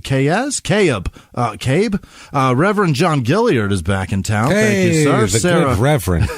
Sarah Ford, Danielle Marshall, Christina Allen, Yami Leff, Victoria with no last name, Wendy Hill, John Jackson, Rachel Cratched, Aaron Rowe, Marina Maynor, Zoe Graham, Nicole Schobel, Jennifer Carlisle, Kim Oliver, Diane, that's what that is, Diane Hazen, Sam Cruppet, Terry Stern, Miza Mazie Ahira. I'm uncultured and stupid, and I apologize. Lara Cronin, Andrew Sweet, William Hunt, Autumn Rice, Kat Rhodes, Zach Jones, Sammy with no last name, Kendra Nash, Cole McElroy, Chris P., Joseph Simmons, Jennifer Weathers, Matt Manley, Michelle Bellinger, Allison Rickey, Kevin Douglas, Graham Goodman, Dallin Tinkman, Cammie Wright, Meg Oldfield, Lisa Newberger, I think. That's a U, not a V. Hey. John Cunliffe, Becky Youngblood, Nicole Ray, Jane Baston, Sim with no last name, Raleigh Vogan, Blue with no last name, Molly Dubate, Daubit, Kaylin Chance, Austin Presley, Tyler Harrington, Stephen Gavin, what did I do? Karen Burnett, fuck, Matthew Miners, Andrew Hill, Tyler S., Elijah Chavis, Ethan W., Hillary Vaughn, Don MacArthur Harmer, Jessica Levitt, Kenzie McCarthy, God fucking Jeff Wigan, Frankincense Sanchez, Catherine Hunt, Nicole Wilson, Jesse James Horman, Joshua Fields, Elias Ratama, Melissa Turner, Maggie Remley, Adrian Nibla, Danielle Atherton, question mark, April Washington, Taylor Beams, Mark Young, Tori Betty, Tremaine Lasley, Andre Hashem, Jiggly Bean, Elizabeth Reed, damn it, Mark Young, Andrew Santos, Shay with no last name, Elizabeth Reed, I said that, Racy with no last name, Callie Needhammer, the Bolero family, thank you very much, Matt Hellman, Allison Canty, Krista Hall, what? Jesus. Jesus Sanchez. I'm sorry. Katrina Mosley, Kyle Rashun. No, Roland. Evan Cunningham, Chris Ferrara, Michaela Miller. Joseph Worth, Russ Edmondson, Coulter Drazel, Kat Hayden, Mitchell Miser, Mike Letcher, Trevor Williamson, Stacy Durham, Jay Bonney, Logan Wiki, Sydney Keppel, Kirsten Hale, Jennifer with no last name. We are so goddamn close, you guys, I swear. Kate Jones, Connor Heffernan. Yeah. Julie Watt, Oliver Thomas, Don Ewert, Emily Shea, Gemini, Pantoja, Joseph Hoft, Matt Buare, Ryan Ellison, I'm so sorry, Ryan Eliason, Kyle Coley, Michelle Brown, Rendell, Christina Struzzi, Devin Axtman, Stephanie Tucci, Renee with no last name, Charmaine with no last name, Christine Tatoni, Brian Weber, Corbin Nip, Oliver Kikich, Lisa Schultz, Jacob. What? McReady, Trey Swanson, Michelle Warner, Cindy Whistler, Frank with no last name, Kira with no last name, Adam with no last name, Tia Norris, Grant Sackett, Brian Whiteman, Shania Igelinsky, Melissa Gilbert, Claudio Gonzalez, Kelly McGill, Puckerbrush Enthusiast, Robin Stambo, MPC, whatever that is, Ethan Coleman, Christopher Young, the Impish Artist, Tate McLean, Julie Webster, David Meyer, Leland Learn, Joshua Peterson, Dave Kerstetter? Yeah. Or George Alston, Bob Miles, I think I wrote, Mike's, I don't know what I did, Sonia. I don't know what I did. I don't. Sonia Sony. Oh, no, that's Sonny. What? I think his man's name is Sony. I don't know. Sonny Johansson, Erica with no last name, Matt Tolich, Brandon Danziger, Christy Knight, Lisa Williams, John Oswalt. No, that's Josh Oswalt. Eric Michael Grant, Moza with Noza, Devin Radloff, Amy Sorensen, Logan Henneman, Charlie Burr, Stephanie Vela, it's Chris Peters, Jason Shocks Little, Naja Wallace, Dustin Sefton, Kristen Benishek, Jen Alberti. Fuck. Dingo Man 2004, McKenna Misfelt, Maggie V, Stan Zatoski, Michael Potter, Ellen Bubeck. Robin Adams, Sean Hogan, Lori Scarpa, Jim Comiani, Ryan with no last name, Ariel Connor, Brendan Fedor, Ashley Mello, Philip Nidecker. Oh, that's Phil Nidecker. He's a good dude. Michael Lockwood, Joshua Childers, BDA Zox, Jack Byrne, Kim with no last name, Lawrence with no last name, Teo with no last name, Linz with no last name, Alex Sanders. That's Alexis Sanders. Robert Allen, what is that? Cam Lewis? Katie Lewis. That's what it is. Suzanne Lewerson. Mary loves Jimmy and James. Or is that Marie? It's Marie. Well, that's thank you, Marie. We love you back. Jonathan Hamos, Kyle Davis, Ariana. No, it's Araya Ariano, Wizard of Problem Town. Jan Miller, Kathleen Bailey, John Erickson, Dapple Apple, Jared Pitts, Zoe White, Eric Bogan, Amy Schuer, I think, Patrick Gordon Crowell, Caton Wilson, Elise Flores, Phoebe Taylor, Joseph Grinkowitz, Andrea Brown, Katie Pickett, Chris with no last name, Emily Tremblay, Elizabeth Holobar, Jesus, Penny Carver, Chantel Shakes.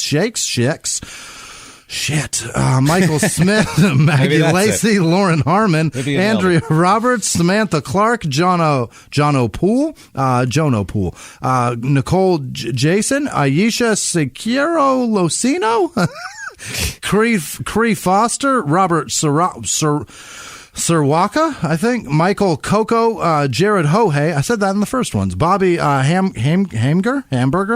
No, it's not. Morgan Renee, Evan Pilk, Taylor Cassell, Alex Elliott, Tommy Craig, Connor Orman, Matt Karuk, Emma Fiant.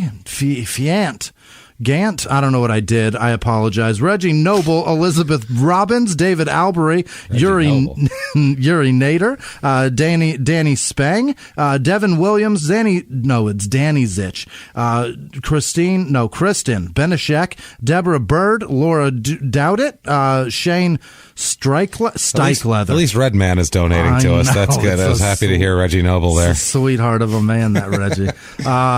Deborah Bird, I think Chris with no last name. Allison Varnarsdale. Jared Birch, Paul Gruber, Tracy Renninger, Aaron Gerber, Adriana Knight, A.B., Natalie Stadelman, Emily Cleaver, Ashley Vio, Gary Howard, Colorado Kate, Emily Tackett, Robert Kennedy, Laura Gardner. We said that last week. It's probably not that. There's another one. Danielle Schaub, Aaron Hudson, Michael Griggs, Reagan Shalkley, again, Trey Valkenar, again, Steven Seigel, Peyton Meadows, James Seltzer, Shannon Russell, Amanda Knight, Jackie Sukup, hang in there, Jackie, Ron Hildebrand, Ian Britt, Sydney Oakes, Angelina Serrano, Jeremy Henson, Joshua West, James Martyr, Deanna Grimes, Amy McDonough, Robin Anderson, Alexander Green, Kimberly Hobby Studios, Jacqueline Donaldson, Amanda Blomgren, Chad Noss, Alex Hopper, John Erickson, Lindsay Sage, Jennifer Prater, Taylor Rowlandson, Thomas Smith Volstead, Amos Rodriguez, Ryan Sargent, Carl Kirshner, Jennifer Prater, I said it, Elizabeth Freeman, Mary Kip Sousley, Christopher Hughes, what is that? Maddie Ladmiralt, I think. No, it's just Matt. Fuck. John Joyce, Ashley Baker, Jake Antonioni? What? Can't be right. Antonioni. Holly Hoffman, Janice Hill, Lucy Stacy, Vincent Karen, Andrea Webster, and God damn it, all of our Patreon donors. You guys are the best. Thank you. Thank you, everybody. You awesomely crazy sons of bitches. It's a real Jackson Pollock. It is. We love you guys. Thank you for doing that for us constantly. And we just can't thank you enough, honestly. As much as we say it, I promise you we mean it much, much more. Jimmy, what can they do if they want to find you and say something? Kind or unkind? You can find me at Whisman Sucks, WHISMAN Sucks on Instagram and Twitter. And I'm going to make that unbelievable lasagna from the Death Row recipes. Death Row and Botched Executions. I'm going to try and do that Friday night at 5 p.m. Yes. My time. That's here. 8 p.m. Eastern. All right. We did do that a couple weeks ago. We had Weird Botched Executions and Strange Last Meals as a bonus episode. On Patreon, we do all sorts of stuff. We throw it out on Patreon. I'm going to try my best to make that shit. Where do they find that? Did you on Instagram, at Whisman Sucks, WHISMAN Sucks. What about you? That's a good place. You can find me at Jimmy P is Funny, or just copy and paste my name from the show description and look for me that way. Yeah. That way you don't have to try to spell it. That said, guys, it's been a wild one. What the fuck? It's been a weird one. Thank you, England. You've been weirder than Alabama. You've been grosser than weird. Congratulations. Congratulations, England. You're gross. Which is the name of that? That should be the show. That congrats, show England. that I saw on Netflix. Yeah. Could just be called Britain's Disgusting. Congratulations. This show proved it. Till next week, everybody. It's been our pleasure. Bye.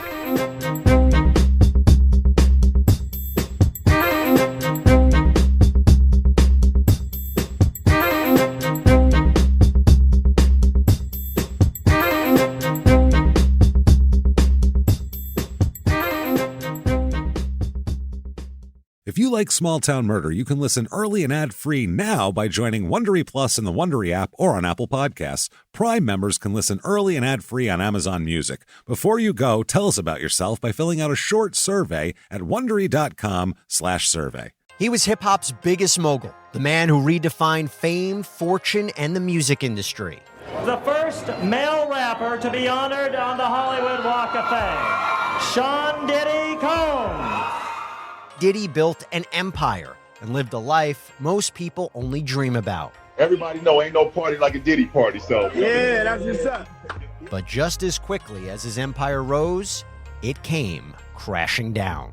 Today I'm announcing the unsealing of a 3-count indictment, charging Sean Combs with racketeering conspiracy, sex trafficking, interstate transportation for prostitution. I was up.